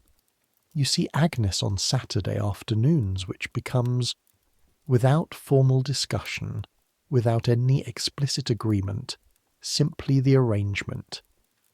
The Embankment, while it's mild enough, then, as December moves the temperature firmly below the threshold of outdoor comfort, a gallery, a museum, the lecture rooms where the Institute holds its winter programme. You sit side by side in wooden chairs and hear lectures on geology and electrical telegraphy and the political situation in Prussia, and you fill the silences between the speakers' points with the specific kind of attention that two people pay each other when they're both pretending to primarily be paying attention to something else. In this way, slowly, you learn Agnes. You learn that she is the second of 4 children, that her father is a bootmaker in Hackney, not a poor trade, but modest, and that she got to London and to Madame Vauclair's through a combination of a small legacy from a grandmother and her own considerable persistence in the face of her father's opinion that millinery was a frivolous profession, which Agnes countered by pointing out correctly that fashionable hats in 1869 are a serious commercial enterprise, and someone has to make them. You learn that she reads with something between appetite and compulsion, that she's working her way through Eliot's complete works in order, and has strong views about which is best, that she reads the newspapers and has opinions about the newspapers, and finds the opinions of newspaper columnists often more interesting as objects of study than as sources of information. You learn that she is careful with money in the way of people who have been in situations where carelessness was not an option, that she buys good thread and mends things rather than replacing them, that her one genuine extravagance is books, which she borrows when she can and buys when she must, and regards as a necessary expenditure rather than a luxury. You learn that Madame Vauclair's establishment is more demanding and less equitable than its shopfront suggests, that the long hours and the irregular pay deductions are a source of quiet, ongoing anger in Agnes rather than resignation, that she's actively looking for a better position without having yet found one. You learn that she is funny, not performatively, not in the way of people who make humour a social tool. Funny in the way of someone who sees the world with enough precision that the gaps between how things are presented and how they actually are produce a continuous low-grade comedy that she reports on in small, exact observations delivered without changing her expression. She is, in short, a person. This should be obvious. She was always a person. But there is something specific about learning someone over time, the accumulation of detail, the building of a particular picture, that makes the fact of her specificity press against you with increasing weight. She is not the idea of Agnes Whitmore. She is this particular Agnes, with the bootmaker father in Hackney, and the grandmother's legacy, and the strong views about Middlemarch, and the quiet anger about the pay deductions. You are increasingly, irrevocably in love with this particular Agnes. The conversation happens on a Saturday in mid-December. Not dramatically, not in the way novels would have it, not with a declaration in a garden or a scene by the firelight.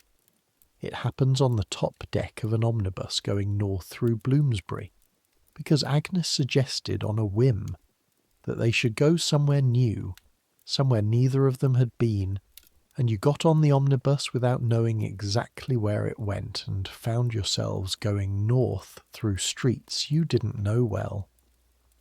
The top deck of an omnibus in December is not comfortable. It is cold and exposed, and the wind at this speed and height has a quality beyond what you experience on the street below. But it is also empty except for the two of you and a man at the far end who appears to be asleep under his coat, which means it has what London almost never offers, effective privacy in a public space. Agnes is looking at the streets passing below, and you're looking at Agnes. Not quite, but close enough that you'd admit it under honest questioning. "I've been thinking about something," you say. "About what?" "About a conversation I've been trying to have." Agnes turns to look at you with a specific quality of attention, not startled, not as if the subject is unexpected, more as if she's been waiting for it and has prepared herself for it, and is now checking that you're the one who actually started it. "Are you going to have it?" she says. Not quite a question. "I'm trying to." The omnibus turns a corner. Below, a costermonger is arranging oranges on his barrow with the precise geometry of a man who takes the presentation of oranges seriously. "I think," you say, and then you stop because the words you've been rehearsing for weeks have entirely ceased to be available. Your brain, which spends 8 hours a day performing reliable feats of accurate transcription, has chosen this moment to produce nothing. Agnes waits. She is, you have learned, excellent at waiting, better than most people. She doesn't fill silences with noise. She lets them exist, which is both generous and slightly terrifying. "I think this." A gesture that encompasses both of you inadequately. "I think I'm serious about this, about you, and I've been thinking about what that means, about what it requires, in terms of thinking ahead, of taking care."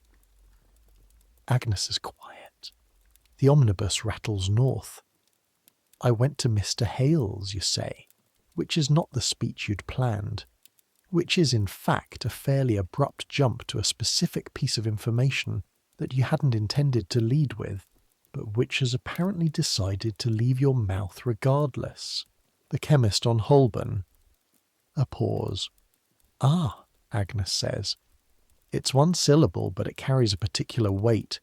The weight of someone who understands the implication and is deciding how to respond to both the information and the fact that you've told her. I want to be clear that that's not... I'm not assuming... You stop. This is worse than the first attempt. Agnes looks at you with an expression that you haven't seen on her before. It takes you a moment to identify it. It's something between appreciation and a kind of complicated relief. Thomas, she says, which is the first time she's used your Christian name, which makes the omnibus slightly tilt under your feet. Yes. I'm going to say something that might seem strange. All right. I went to Mr. Hale's as well, 2 months ago. You sit with this. He sells more than one kind of thing, Agnes says with precision. There are other methods that women can use that are somewhat different in character. He was very straightforward about it. What did he... A sponge preparation. It's old, actually. The method goes back centuries. It involves... It doesn't matter the mechanics of it. The point is that I had the same conversation with myself that you apparently had, about thinking ahead, about taking care. A pause. About not leaving these things to chance. The man at the far end of the omnibus shifts under his coat, resettles, doesn't wake. You look at Agnes. Agnes looks at you. The omnibus goes over something in the road and both of you lurch slightly. You read Mrs. Besant, you say, which is not quite the point, but is the nearest available approximation. I read everything I could find, Agnes says, which was not as much as should exist, but enough. She looks down at her gloved hands in her lap, then back up. I was raised to believe that these things were not proper subjects for a respectable woman's consideration, and then I looked around me and I saw what happened to women who didn't consider them, and I decided that propriety was not worth the price. The weight of that. What happened to women who didn't consider them? You've seen it too, in your way. The aunt who went to relatives in the countryside. The cousin with the early baby. The women you don't quite know, at the edges of your social world, whose stories are present in euphemism, but you've seen it from the outside, from the position of someone for whom the worst consequence is social embarrassment rather than 9 months of physical reality and the complete alteration of every possible future. Agnes, you say. I should tell you. I should say properly. I'm serious. I don't mean... The thing at Mr. Hale's isn't... I mean to be serious in every sense. Agnes holds your gaze for a moment. Her expression is one of the most precise things you've ever seen on a human face. It's the expression of a person who is deciding whether to believe something very important, who has checked it from every angle and found it holds, and who is in the process of allowing themselves to believe it. I know, she says. I wouldn't have said any of this otherwise. The omnibus continues north. Below you, London passes in all its winter variety, the terraces of Bloomsbury giving way to something less regular, shop fronts and houses and the occasional church spire, the streets getting quieter as you move away from the centre. A woman is standing in a doorway watching the traffic with the settled patience of someone who has been standing in that doorway for a long time. A boy is chasing a dog. 2 men are arguing over something in the road with the focused intensity of an argument that will resolve into nothing. Shall we get off, Agnes says, before we end up in Hampstead? Yes, you get off at the next stop. You're somewhere in Islington, a neighbourhood you know only slightly, the streets moderately prosperous, the pavements wet from recent rain, the gas lamps already lit though it's barely 4 o'clock. You walk for 20 minutes in a direction that feels like south, talking about other things. The lecture programme for January, the second Suez Canal construction report Agnes read in the newspaper, a book she's decided she wants to find. Ordinary things. The conversation has settled back into its usual rhythm, but the rhythm is different now, has a slightly different texture. The way a room feels different after you've opened a window even after you've closed it again. At Pentonville Road you find a coffee house, not a fashionable one, nothing like the grand establishments near the city, but a working-class version, warm and cheap, with a counter along one wall where a woman dispenses tea and coffee and rolls with the efficiency of someone who's been doing it for hours and will do it for several more. You sit with 2 cups of tea and the comfortable feeling of having done something real. January, Agnes says, looking into her cup. I have my year-end at Madame Vauclair's. She does the accounts in January and decides who she's keeping and who she's not. Are you concerned? A pause that means yes. She's been critical of my work recently, which is... Another pause. My work is not the problem. You understand the implication. Madame Vauclair, who is actually Margaret Buckley from Birmingham, does not always dismiss workers for the reasons she states. Sometimes the reasons are arbitrary or personal, or have to do with economic calculations that she makes alone, and communicates through the medium of finding fault with otherwise good work. What would you do, you say carefully, if she didn't keep you? Agnes looks up. Find something else. There are 3 other good millinery establishments in the area, and I have recommendations from 2 previous positions. I would find something else. She says it with the certainty of someone who has already worked this out, who has assessed the situation and its contingencies and knows the plan.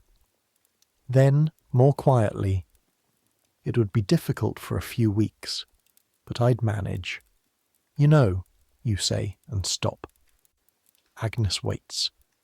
You know that if you needed, that if it would help, I have a little saved. Not much, but...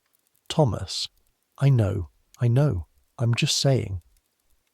Agnes looks at you with something that is not the complicated relief from the omnibus, but something quieter and perhaps more important. I know you are, she says. Thank you, a pause. I won't need it, but thank you. The coffee house fills slightly around you. A group of men come in from outside with a cold still on them, talking about something you can't quite hear. The woman at the counter dispenses. The tea is strong and hot and costs a halfpenny each and is worth every fraction. You walk home separately, Agnes going north, you going south toward Clerkenwell, the city doing its Saturday evening thing around you, the streets louder and more energetic than the daytime week.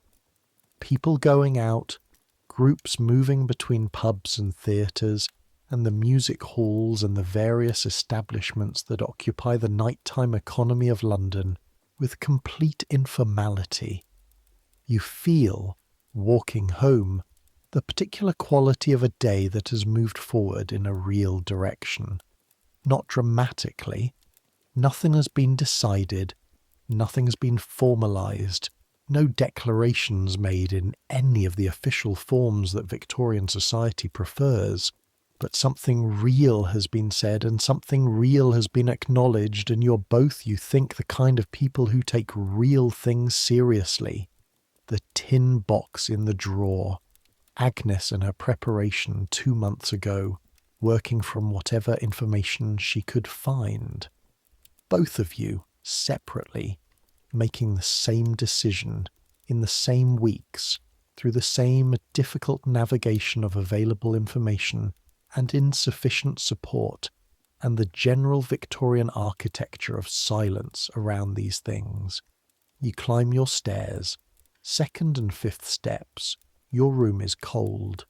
You light the fire with the slightly altered efficiency of a person who now has specific reason to want the evening to go well, in the sense of being warm enough to actually exist in the room, rather than huddled under all available textiles.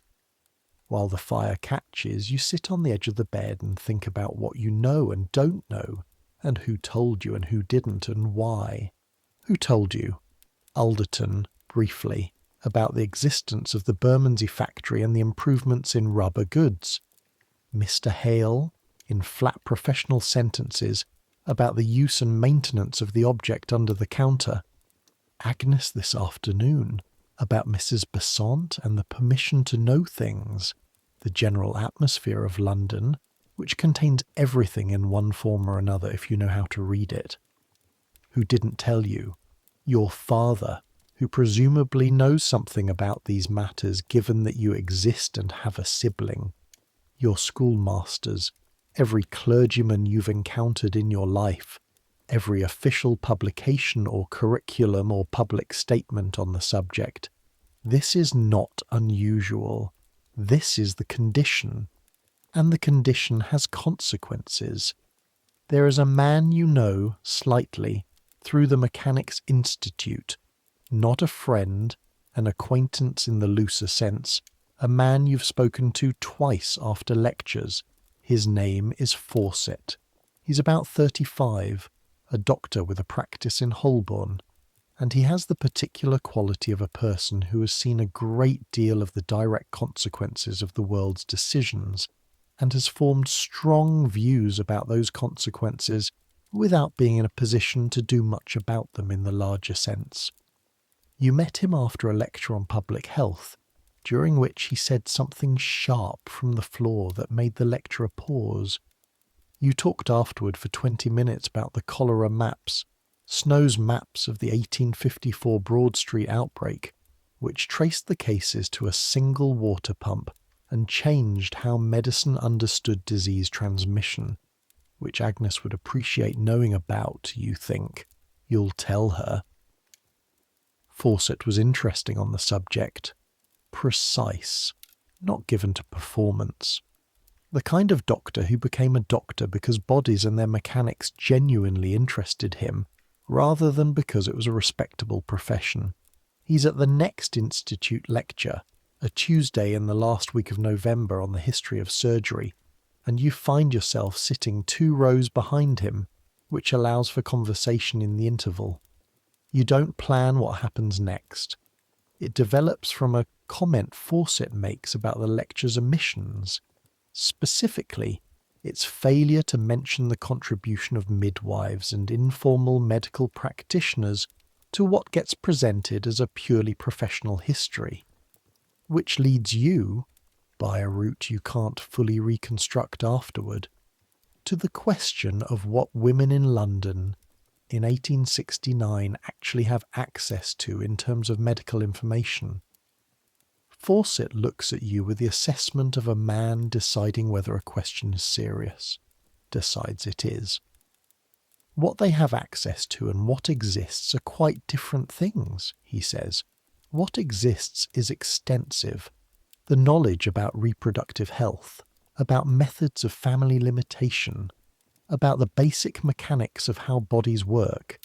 It's in the medical literature, it's in the pamphlet literature, it's in the traditional knowledge that midwives carry. It's been there for centuries. The Greeks had it, the Romans had it, the medieval physicians had it. He pauses. What women can access is much narrower. What they're permitted to access is narrower still. Why narrower? Fawcett gives you, a look. Rhetorical question. Genuine question. Because a woman who knows how her body works and can make informed choices about reproduction is a woman who has a degree of control over her own life. And there are very powerful reasons, institutionally and legally and religiously, to prevent that control. He says it without heat, as a person states facts. The Obscene Publications Act makes it a criminal offence to distribute information about family limitation if that information is accessible to people who might use it, rather than study it academically. The effect is precisely what you'd expect. The people who can afford private consultations with discreet physicians have access to this information. The people who can't afford that continue in ignorance. I spoke to a chemist, you say. He seemed willing to help, without much question. Fawcett makes a sound that is not quite a laugh. The better chemists are, and the French letter trade, the rubber goods, that's been going for 20 years now, since Goodyear's patent. Before that, you had the gut preparations going back to the 1600s. The availability is there. It's the distribution of knowledge about the availability that's the problem. He looks at the room filling up after the interval. My patients, the women in my practice, they come in with conditions that are directly related to repeated pregnancies close together. Bodies worn out by 9 pregnancies in 12 years. Infant mortality compounding the grief. They ask me what they can do. I tell them what I can. Some of my colleagues consider that professionally inappropriate. And the pamphlets, you say? The Malthusian literature? Fawcett's expression does something complicated. Annie Besant and Bradlaugh will republish Knowlton eventually. I expect they'll be prosecuted for it. The book's been circulating for 30 years in America, harmlessly. The moment it becomes accessible here to working-class families, it'll be an obscene publication. A pause. I have a copy in my surgery. I consider it a medical text. The court will probably disagree when it comes to that. The lecture is resuming. You both turn back to the front, but afterward, walking home through the winter dark, you carry what Fawcett said the way you carry the things that recalibrate your understanding of a landscape. Not new information exactly. You've been assembling pieces of this picture for weeks, since the conversation with Alderton, since the walk to Bermondsey, since Agnes on the embankment. But Fawcett has given the pieces a structure, has named what you've been seeing. The knowledge exists. The access to the knowledge is controlled. The control is not accident or oversight. It is specific and maintained. And the consequences are specific and maintained too. The consequences are what you see if you walk certain streets and look at certain things. There is a woman who lives on the ground floor of a building 2 streets from Mrs. Dibble's. You know her by sight. A woman perhaps 40, stout, with red-denned hands and the general appearance of someone who works hard at tasks that don't pay. She has 4 children you've seen at various times, 2 older ones who go out to work, a younger one who plays in the street, and an infant whom she carries with the settled competence of someone for whom this is not a new task. In November she was visibly pregnant again. In December she is still visibly pregnant. She does not look well. She has the particular quality of exhaustion that goes past tiredness into something structural, something built into the posture and the face. The kind of exhaustion that doesn't lift after sleep because it isn't about sleep. You don't know her name. You've never spoken. But you've seen her enough times to have a sense of her as a person, the way you have a sense of the people in your immediate geography. The woman at the bakery, the old man at the corner, the children on the steps. You think about what Fawcett said. Bodies worn out by 9 pregnancies in 12 years. The question of what she has access to and what exists and the gap between them. The object in your tin box cost 1 and 6pence, and required a visit to a specific chemist with a specific quality of professional discretion. It required knowing that such things existed, and knowing where to obtain them, and having the means to obtain them. It required 18 months in London, a colleague who mentioned something in the right context, a conversation with Agnes about Mrs. Besant, all the scaffolding of your specific life. The woman on the ground floor has... What? What does she have? What does she have access to on her wages, in her hours, in the social and physical geography of her life? You don't know. You can guess. The guess is not optimistic.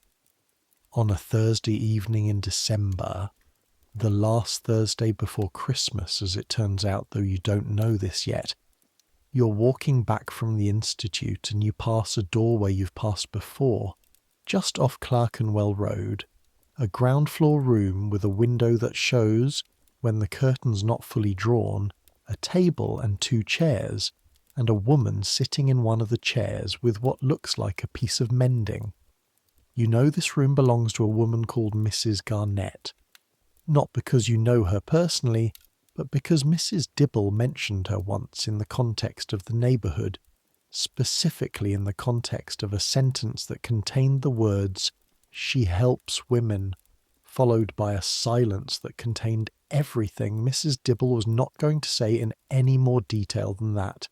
She helps women. The silence around these 3 words had the quality of a thing that exists and is known, and is never quite acknowledged in the open air.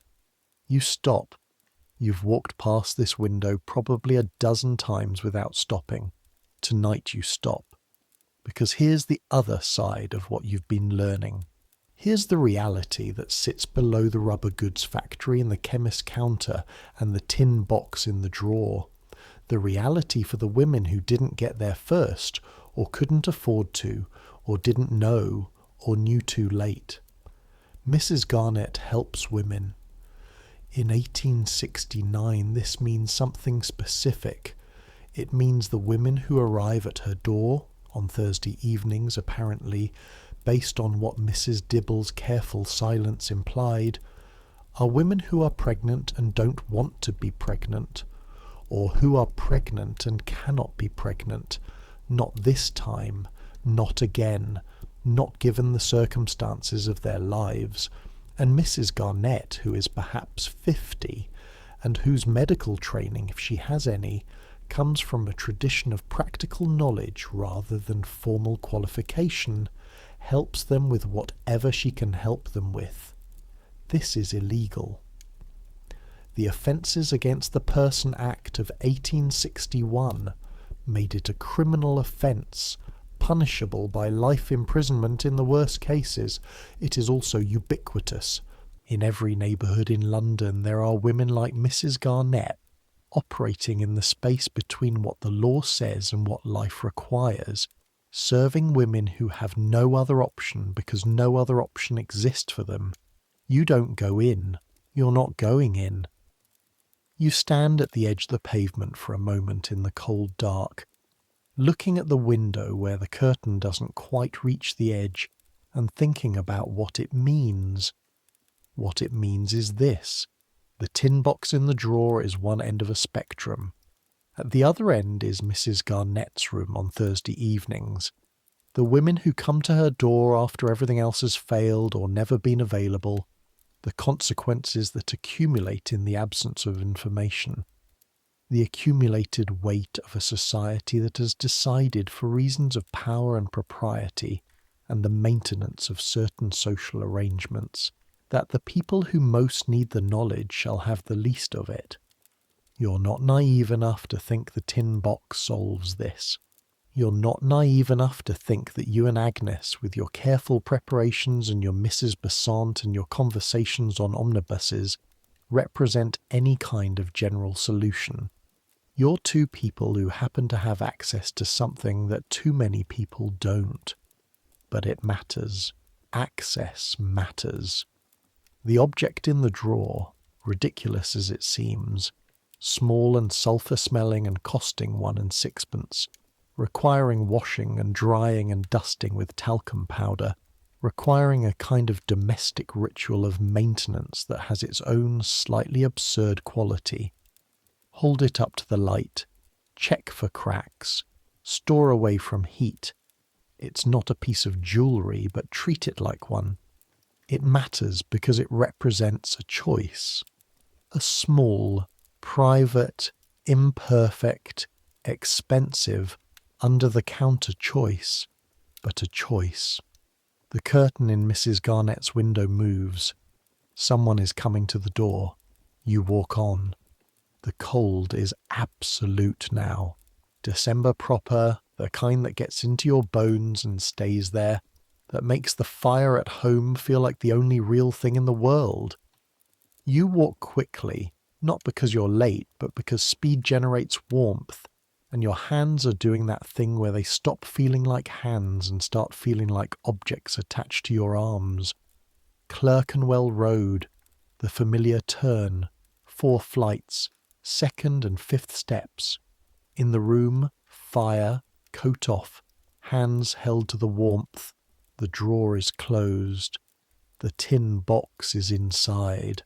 Under the handkerchief, under the letter from your mother, under everything that is officially more important. You think about Agnes, who went to Mr. Hale's 2 months ago and said nothing to you about it until an omnibus in December gave her the right moment. Who read everything she could find. Who made her own decision from her own thinking. You think about the kind of conversation that almost never happens, that the architecture of this world makes nearly impossible, that you both somehow manage to have anyway on a cold top deck above Bloomsbury. You think about Ellen in Bermondsey with her sulphur-stained hands and her wearing boot, making 40 items a day for wages that don't cover the cost of repair, whose name you don't know and whose labour sits in your drawer. You think about Mrs. Garnett's curtain. You think about the woman on the ground floor 2 streets over, 40 and exhausted and expecting again, whose name you also don't know. And you think, this is London in 1869, not the dome of St. Paul's and the embankment construction, and the underground railway and the telegraph and the empire and the grand machinery of commerce and progress. Also all of that, but underneath it this, the specific, grinding, very quiet emergency of people trying to navigate a world that withholds from them the information they need to navigate it. The fire settles. Your hands recover feeling. You're 21 years old. You're warm and fed and safe.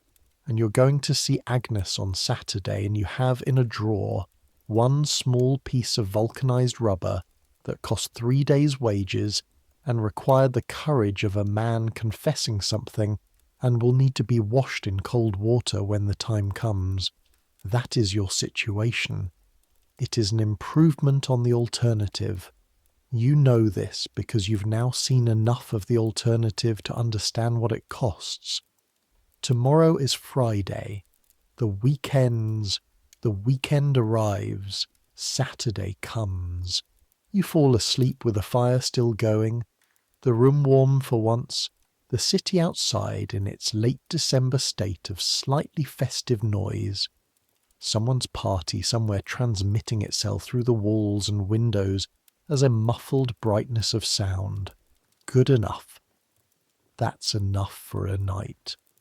Sleep. Christmas comes to Clerkenwell Road with the particular combination of genuine warmth and genuine cold that Victorian December manages. The city making an effort, the streets given over to a degree of commercial festivity, the chestnut sellers at their braziers on every corner, the shop fronts dressed up in whatever approximation of seasonal display their trade allows, the pie shops doing their best business of the year, while the bakeries run through flour at a rate that Mrs. Dibble mentions twice in the last week of term. Mrs. Dibble does Christmas properly, in the way that landladies of a certain type understand their role to extend beyond the provision of rooms and laundry to something more social at specific points in the calendar. There's a joint of something on Christmas Day, shared among the lodgers at a table extended to accommodate everyone at once, which means that Mr. Forrester and Miss Potts and Barker and the still mysterious Whitfield and you all sit together for the one meal of the year that Mrs. Dibble cooks with visible effort rather than resigned competence. You've sent your Christmas letter to Bristol.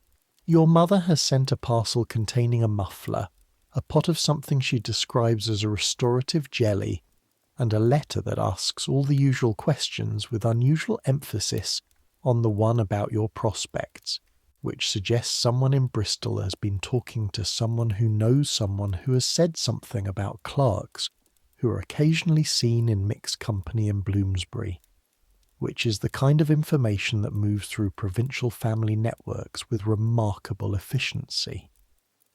You write back that your prospects are good and improving. This is true in more ways than you're prepared to specify. The additional work Rathbone mentioned materialises in the last week of December, an extra set of documentation for the import records, requiring 2 evenings of additional work at the office, which pays an extra 4 shillings over the regular week, and which feels like a promise of future arrangements more than the sum itself suggests. Rathbone tells you in his fashion that the partners have noted your work. This produces the particular sensation of a rung in a ladder felt for the first time beneath your foot. You see Agnes on the Saturday before Christmas. She brings you a small book. She will always give books. You understand this now as a fundamental characteristic, which is a slim volume on the history of printing that she found at a second-hand stall on the Farringdon Road for 2pence, and which she has evidently read before giving it to you, based on the small pencil mark on page 47 next to a paragraph about Gutenberg that she says is wrong and that she wants your opinion on. You give her a silk handkerchief, which cost 1 3 and which you bought after consulting with Alderton about what was appropriate. Alderton being, of all the people you know, the most reliable source on questions of this specific register. The handkerchief is blue, which is the right colour because Agnes's coat is navy, and she wears blue in small, deliberate ways. She accepts it with an expression that means more than it says. You walk in the cold along Theobald's Road, and then south through Holborn, your breath making small clouds, the city in its Christmas state of heightened noise and smell and general busyness. Christmas in London in 1869 smells of chestnuts and coal smoke, and the particular richness of things being cooked in quantity, the bakeries and the pie shops and the roasting stalls all contributing to the compound. It smells of horse and stone, the usual notes, but sweeter today, overlaid with something that might be actual goodwill, or might just be the collective effect of people who are slightly warmer indoors than usual. Agnes tells you about Madame Vauclair's year-end assessment, which happened the previous week. She has been kept. More than kept. Margaret Buckley from Birmingham told her, in what passes for warmth in that establishment, that her work on the spring bonnet range was strong, and that there may be additional responsibility in the new year.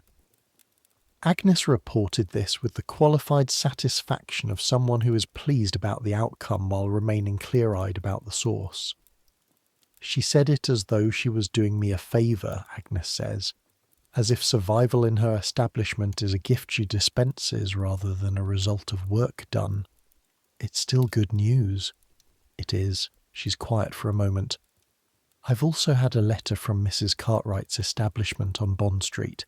They have a vacancy. The pay is better. You look at her.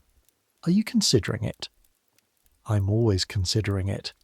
That's not the same as deciding. A pause. Madame Vauclair knows things about hat construction that aren't written down anywhere. If I leave before I've learned them, I leave with a gap in my knowledge. How long until you've learned them? Agnes considers. Another year, perhaps less. She's not aware of how much I'm extracting from her, which is exactly how I like it. This is Agnes to the core. The patience of the strategic thinker, the long view.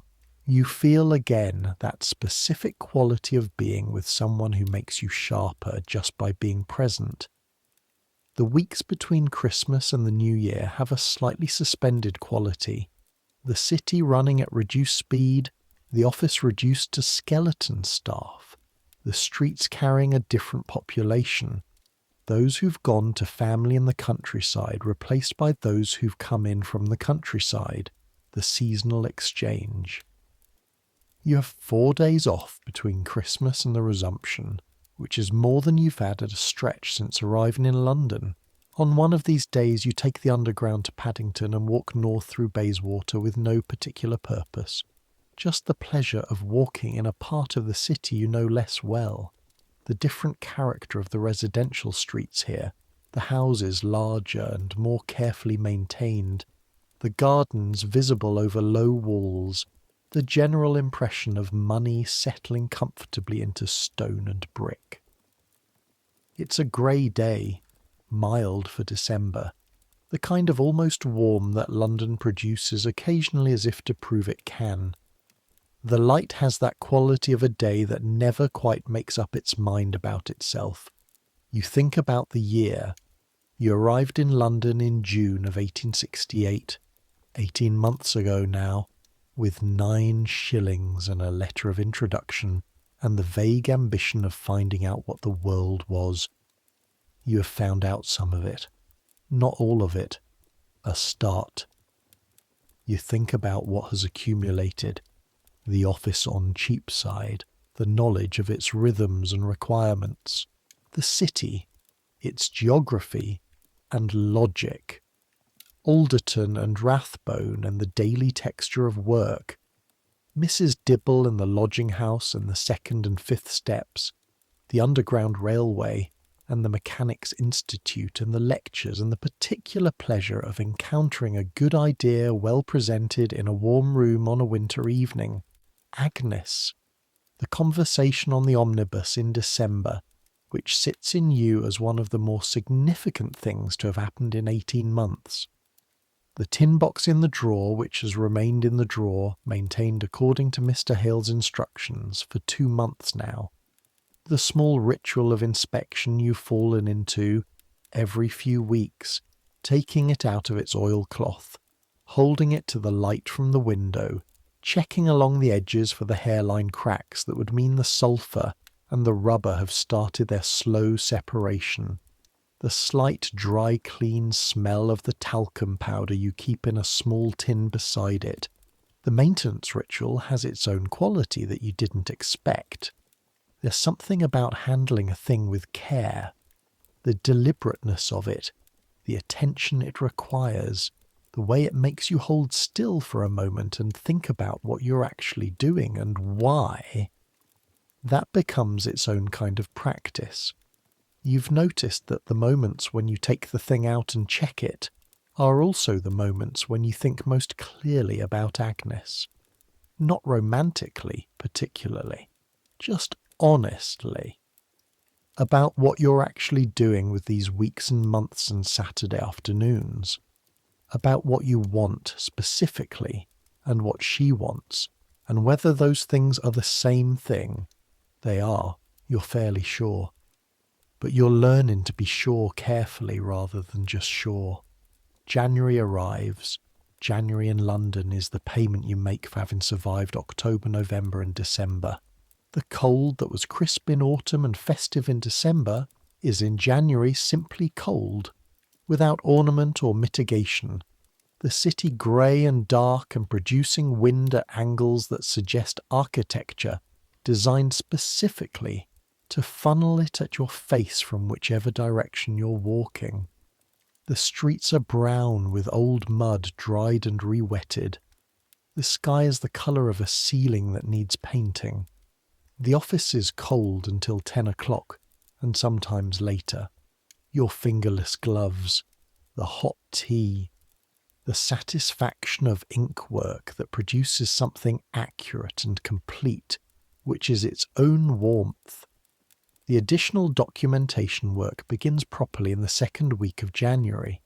It's more complex than the regular copying. Import clearances for a new category of goods, requiring cross-referencing between sets of records that haven't been aligned before. It requires judgment, not just accuracy. The first week you make 3 errors that Rathbone catches, and the 2nd week 1, the 3rd week none.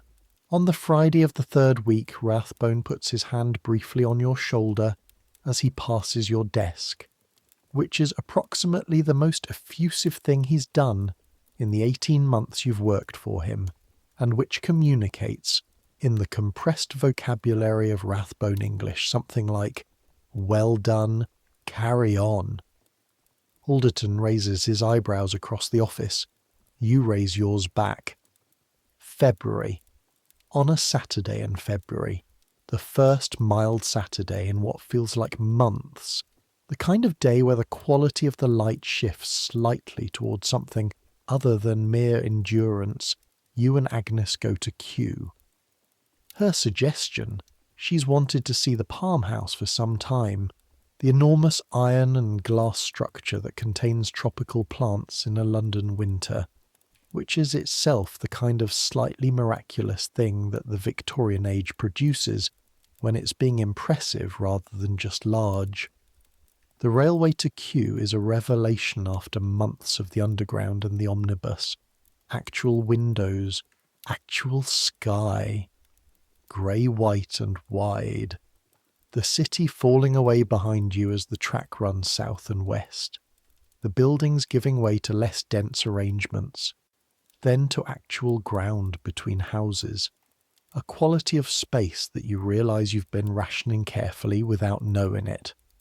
Agnes is different outside the city.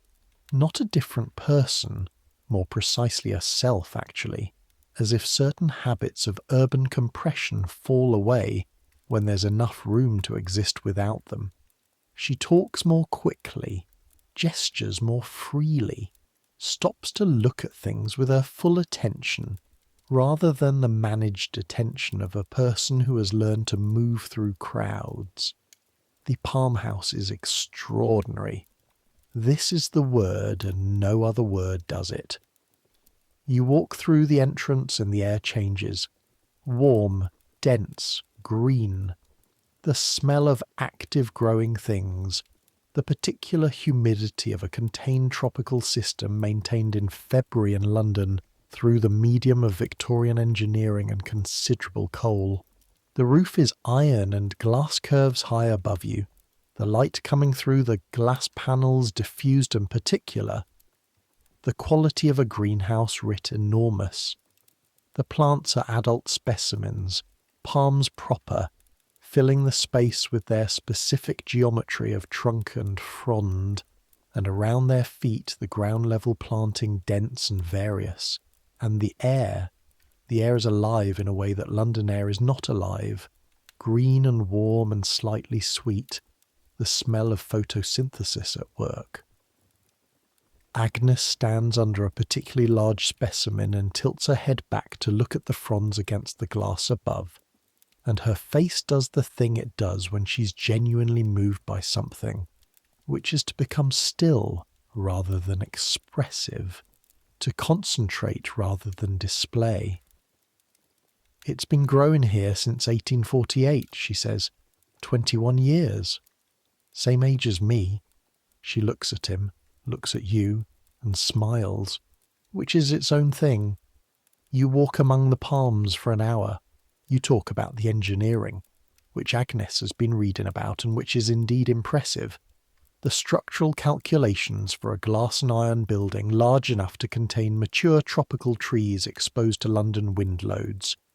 You talk about the plants themselves, their origins, the logic of a botanical garden as a kind of imperial collection, the same empire that built the embankment and the Suez Canal, and the great warehouses on the river also building a house to contain the plants of the places it had absorbed. Agnes has a view about this. Of course she does. On the train back, as the city reaccumulates around you, you're sitting close enough that your shoulders touch when the train moves and neither of you moves away. "Thomas," she says, not looking at you. Looking at the window, at the darkening afternoon, at the city coming back. "Yes. I think there's a conversation we should have. Not here, but soon." "All right." About what next means. in a specific sense. The train rattles. A family across the car is managing children. The specific performance of a mother distributing bread and wiping mouths, while a father maintains the steady expression of a man trying to exist through this rather than in it. Yes, you say, there is that conversation. I want it to be said rather than assumed. Both of us knowing what we're doing and why. I want that too. She looks at you then. Direct, precise, the whole of her attention. Good, she says. Then we agree. The train reaches Waterloo. You transfer to the underground, the familiar descent into the sulphur coal tunnel, the rattle and the lamplit faces and the sense of moving through the earth. At Farringdon you surface into the evening city, the gas lamps, the cold, the familiar streets.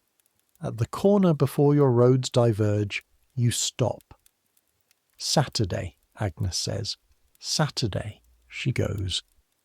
You watch her go in the way you always do until the street takes her. You stand for a moment in the cold, with the city around you, with the whole complicated weight of the actual world, and then you walk home, and you take the 4 flights 2 at a time, and you open the drawer. You take out the tin box, open it, unwrap the oilcloth, hold the thing up to the window to what's left of the evening light. The rubber catches it, slightly translucent at the edges, the vulcanized material dense and even, the seams smooth where Ellen's hands closed it over the form. No cracks, no thin spots, still whole. You dust it again with the talcum powder, the dry clean smell of it, wrap it, box it, drawer. Saturday is 4 days away. It arrives. What happens on that Saturday and on the Saturdays that follow through the late winter and into the spring is both exactly what you expected and nothing like what you expected, in the specific way that reality always exceeds the imagination's preparation. What you expected, the basic mechanics which you knew in theory. What you didn't expect, the specific weight of actually knowing another person, the intimacy of it, the way that all the accumulated Saturday afternoons and lectures and cold walks and omnibus conversations and one visit to a farmhouse in February are present in the room with you in a way that changes everything. Agnes's room is on the 2nd floor of a lodging house in Marylebone, above a milliner's, not Madame Vauclair's establishment, a different one, with a window that looks south over rooftops, a bed that sags less than yours does, and a bookshelf that runs the entire length of one wall in that specifically Agnes way of making the available space serve what she needs. There is warmth, and there is care, and there is the conversation that Agnes asked for, said rather than assumed, both of you knowing what you're doing and why. And then there is, afterward, the particular quiet of a room that has been made briefly into something different from a lodging-house room by the presence of 2 people paying each other full attention. Agnes makes tea on the small spirit stove she keeps on the shelf beside the window. You sit on the edge of the bed and watch her do it, her movements precise and comfortable in her own space, and you think that you've never in your life seen anything more ordinary or more exactly right. You'll need to, she says, nodding toward the washstand. I know. The basin.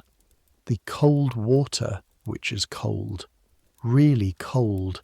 February cold. The kind that reminds you that water exists at temperatures the body does not prefer. You hold the rubber object under the water and work it with your fingers the way Mr. Hale said, the cold getting into your hands, the rubber resisting the cold and remaining supple, the sealed seam still intact. The water in the basin goes slightly cloudy. You change it. Do it again. The rubber is clean. You lift it out and press it carefully against the clean cloth you thought to bring, the one you folded and put in your breast pocket 3 days ago. in a specific act of forward planning that you're now grateful for. The smell of the rubber, faint but present. Sulphur and latex and the particular nothing of vulcanized material that has been kept properly. You pat it dry and hold it to the light, the window light, the evening sky through the glass, turning it slowly between your fingers, checking the edges, the seam, the surface. Fine. Everything fine. Agnes is watching you from across the room, her hands around her cup of tea. She has an expression on her face that you can't immediately name, not amused, not uncomfortable.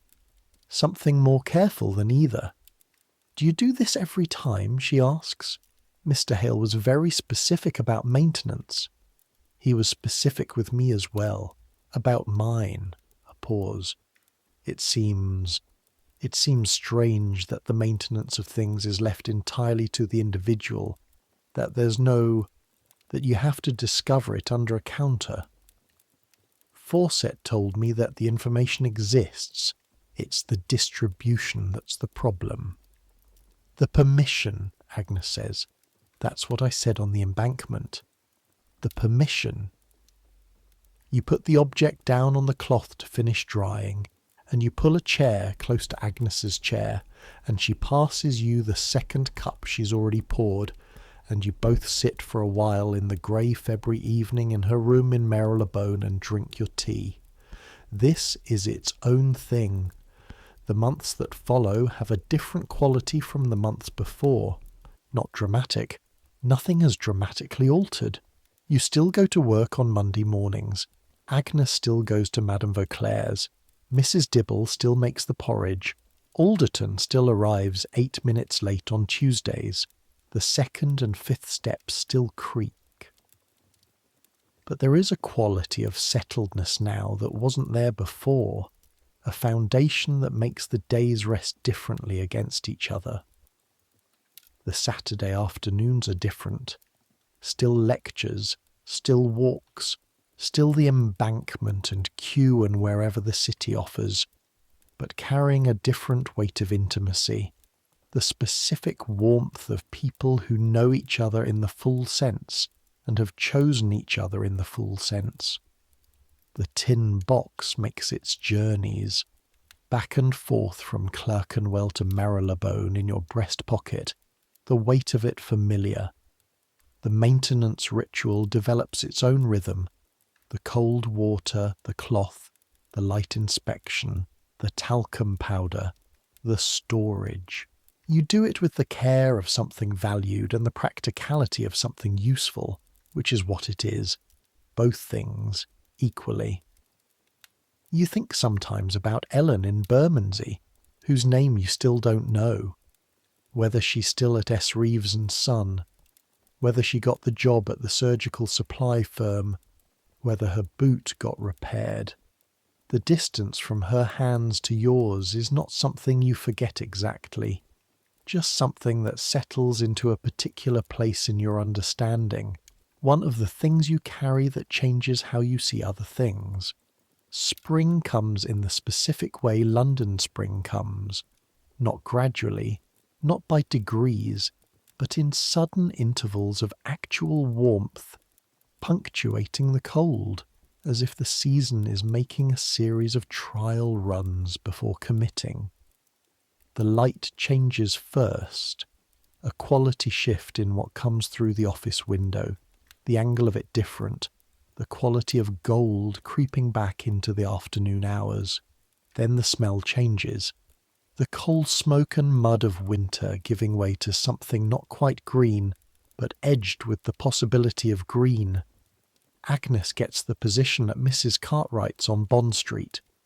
She gives Madame Vauclair, Margaret Buckley from Birmingham, 2 weeks' notice, having learned what she needed from her, having waited exactly long enough and not a day longer.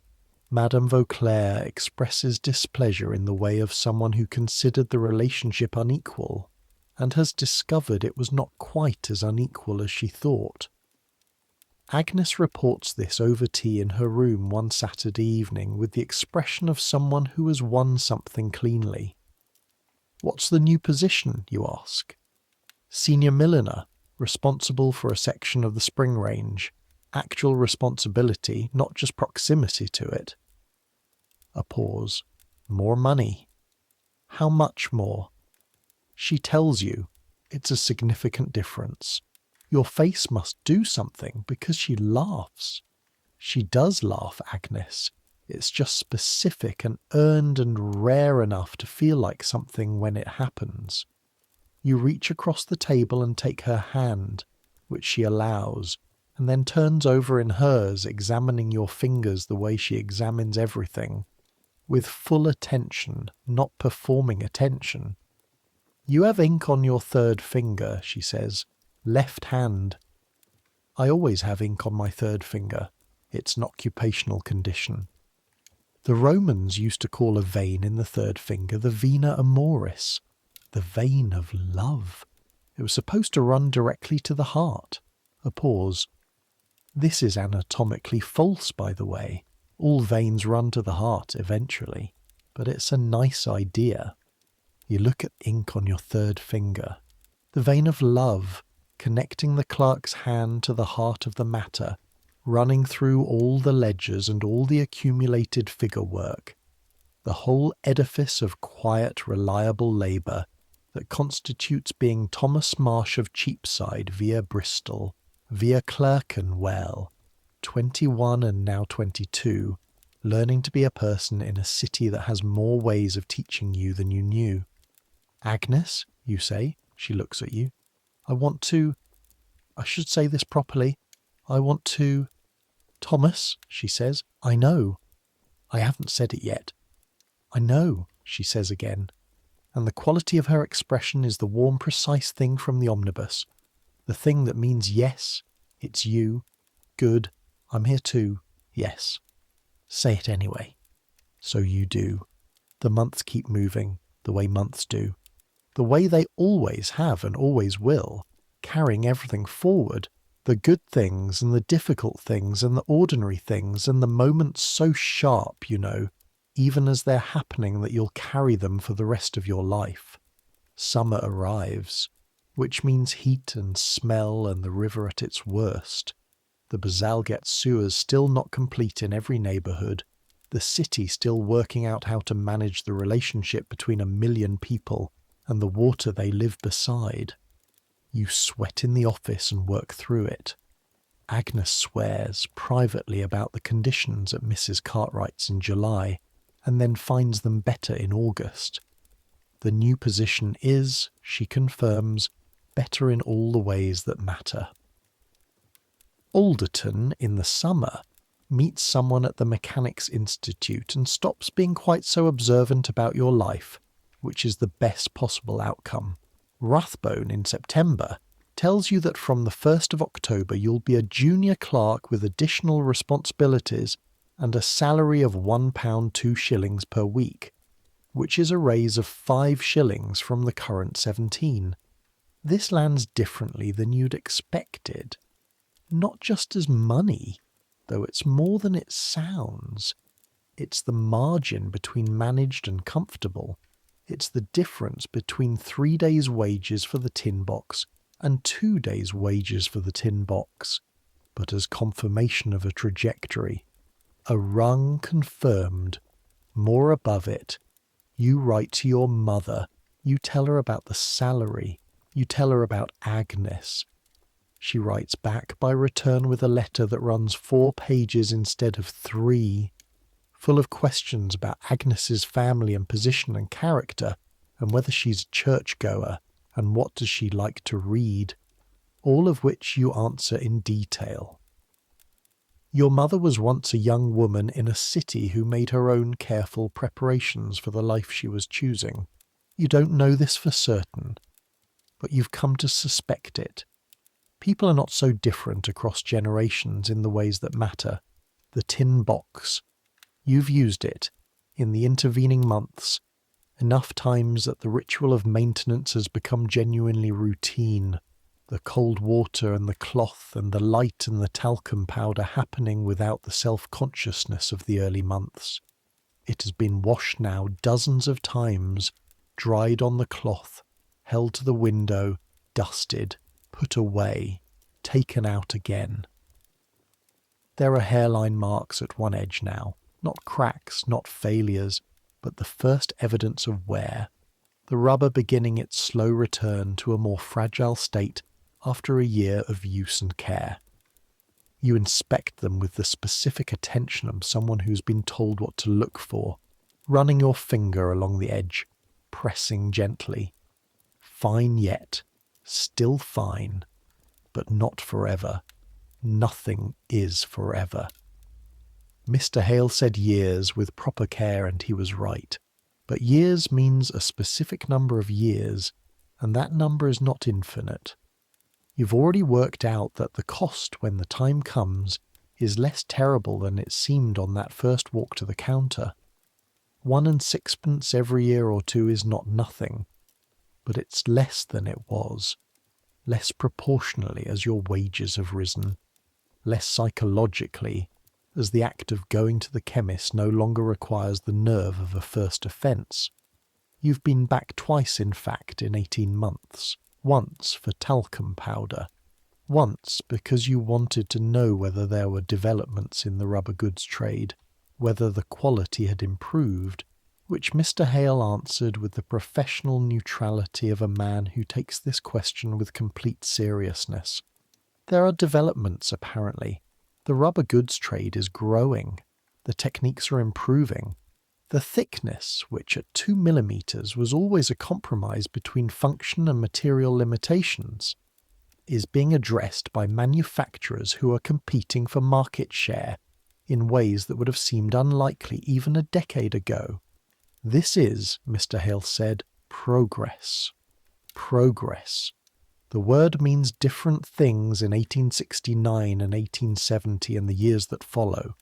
It means the sewer completion and the clean water and the cholera retreating. It means the Underground Railway extending its reach.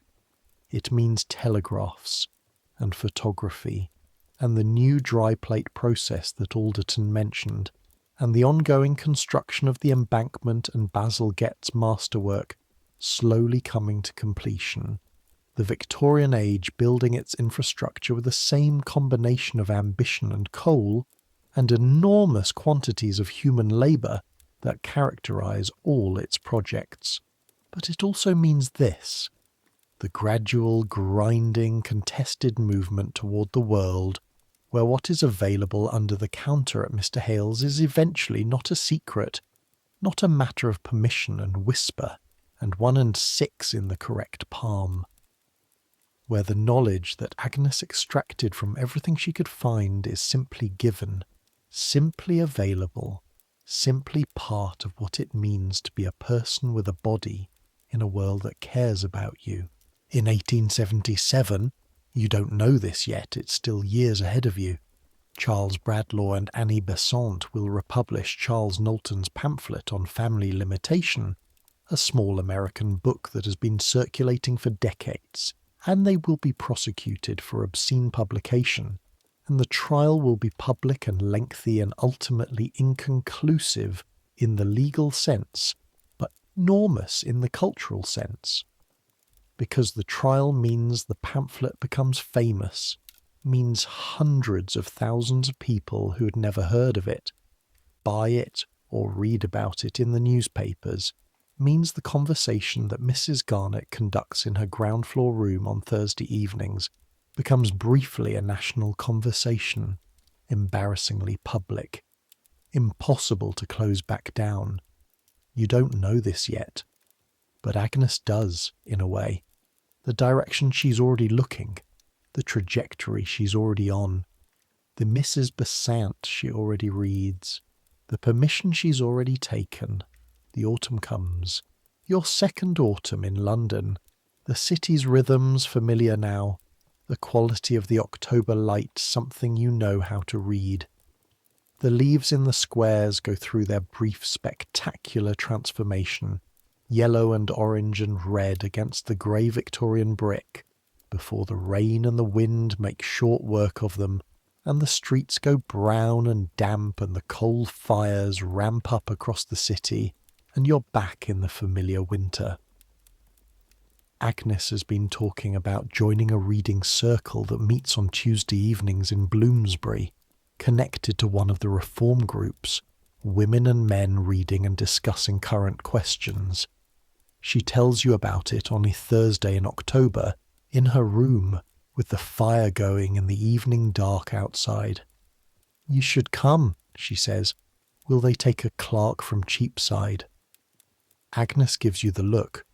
They'll take anyone with a working brain and the willingness to use it, which you have. A pause. Though I'd recommend reading Knowlton first if you can find a copy.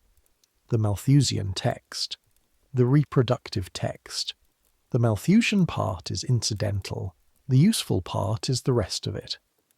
She hands you a small volume from the shelf, thin, printed on cheap paper, the covers worn. The Fruits of Philosophy with a long subtitle. I found it at a stall. The man didn't know what he had. You take it. Hold it.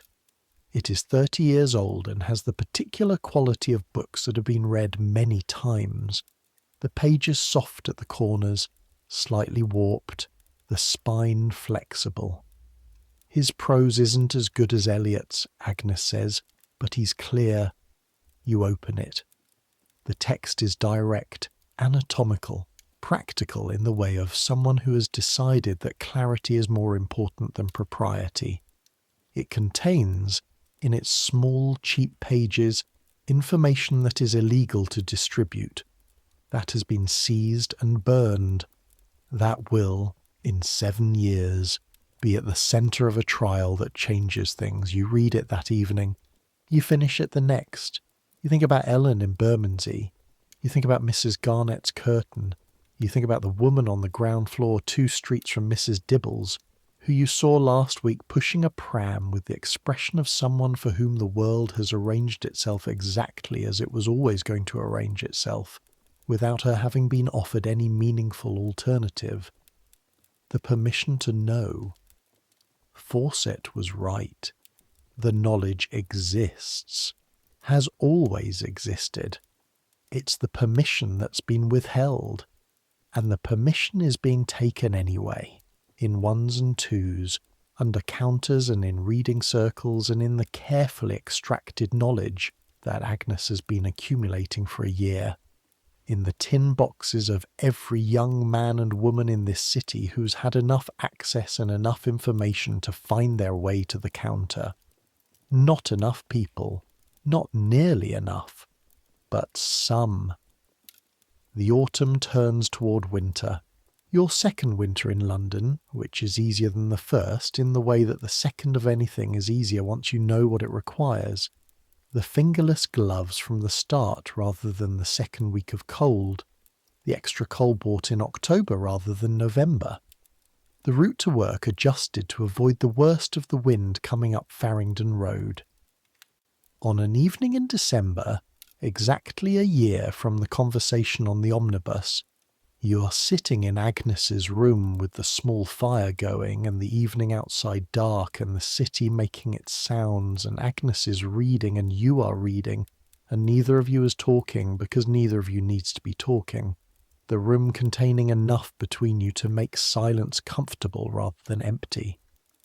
This is what a year has been. Not dramatic, not the things that get written into novels or hung in galleries.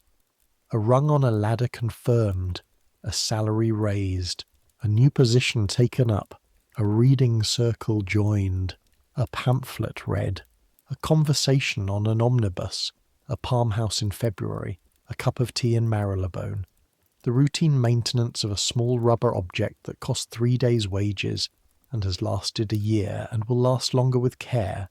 Small things. The machinery of the daily and the private, the unglamorous specific reality of being 22 years old in London in 1870, trying to live thoughtfully in a world that doesn't always make thoughtfulness easy. You put down your book. Look at the fire. Agnes turns a page. Agnes. Thank you. She looks up. Her expression asks the question without words. For the conversation on the omnibus, you say. For a gesture. All of it. She holds your gaze for a moment. Then, I had the same conversation with myself. You just happened to be there to have it with. I know. That's what I'm thanking you for. She looks at you with the warm, precise thing, then back at her book. You pick up yours. The fire settles. The city outside makes its sounds. London in December, 1.5 million people settling into the evening of another day, the gas lamps doing what they can against the dark, the churches marking the hour, the river moving through the middle of it all, patient and cold and entirely indifferent to the particular Wednesday this is, or the particular year. And in this room, in this specific warm room, 2 people reading in comfortable silence. That's enough. That's more than enough. Your eyes are getting heavy. The words on the page are doing the thing words do when the day has been fully used, losing their edges slightly, the letters becoming less specific, the lines blurring toward each other in the way that means sleep is gathering at the corners of your attention, the way it does at the end of days that were real and full and worth the having. You think about the tin box on Clerkenwell Road, in the drawer under the handkerchief under the letter from your mother. You think about Ellen in Bermondsey with her good hands and her sulphur-stained clothes, making things for the world that the world doesn't acknowledge properly. You think about Mrs. Garnett's curtain, about Fawcett and his medical text, about the permission to know things and who gives it and who withholds it and what it costs in the gap between. You think about Agnes on the embankment, the navy coat, the collar turned up, the November river. You think about Kew, the palms against the glass, the tropical heat in the February city, Agnes tilting her head back to look at the fronds and the light coming through. You think about cold water and talcum powder and the specific serious attention of checking a seam for cracks, holding the thing to the light, because care is its own form of love, because thinking ahead is its own form of love, because taking seriously the reality of another person's life and body and future is its own form of love, even if nobody has written it in those terms, even if it sits in a tin box under a handkerchief with no language to describe it, except the practical language of maintenance and use, and the quiet fact of still being there. Some things don't need language. Some things just need to be done with attention. The fire is burning low. Agnes has set her book down. The room is warm and dark except for the fire and the small lamp on the table and the faint orange light from the gas lamp outside filtering through the curtain's edge. Outside, London continues. It always continues. It was continuing before you arrived, and it will continue after you go, after every individual life that makes it up goes. The vast accumulation of private small lives, and their tin boxes and their conversations and their reading circles and their love in all its forms, practical and impractical, spoken and unsaid, maintained through cold water and careful inspection and the deliberate unglamorous work of caring for what you have.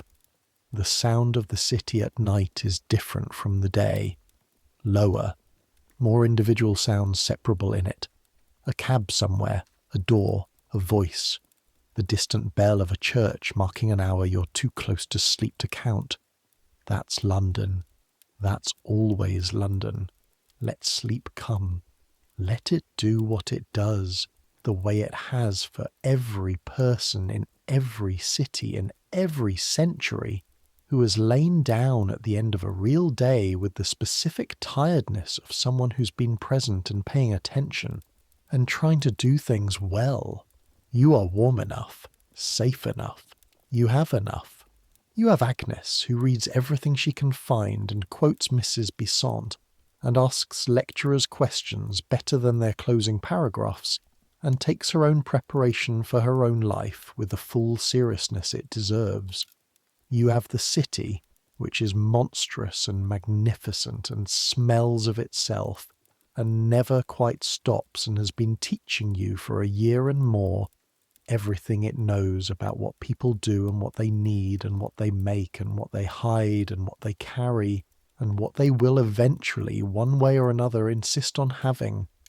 You have work that is yours, wages that are a little more than they were, a rung that has been confirmed, the long way up from here, the things that don't get written down, the private small real life that happens in the space between the public surfaces, in the rooms above the shops and the lodging houses and the Bermondsey factories, in the conversations under counters and on omnibi and in the cold water of maintenance rituals on Saturday evenings in February. The objects passed from hand to hand without ceremony, from Ellen's hands to the paper parcel, to Mr. Hale's counter, to your pocket, to the tin box, to Agnes's room and back again. The distance measured in miles, and trust, and the particular human effort of trying to be responsible about the things you want. That's history. That's the history that doesn't get the gallery or the pamphlet or the lecture at the institute. The history of small decisions made in private. The history of what people did and how they managed and who helped them and who didn't and what it cost either way. Let it settle. Let your thoughts go soft and wide the way they do at the edge of sleep. The fire is ash now, just the faint red glow of the last of the coal. The city is quiet enough. You're here, you're warm, you've done today. The bells are somewhere out there in the dark, marking the hour, the way they have for centuries, the way they will. The same sound, the same city, the same human need for a warm room and someone you trust, and the particular mercy of sleep at the end of a day that was real. Let it come. Let it take you the way it took Thomas Marsh on a December evening in a room in Marylebone 150 years ago. The fire cooling, the city outside not quite quiet but quiet enough. The day done, the long dark ahead. You've earned this. Close your eyes. The sounds soften. The warmth holds. Good night.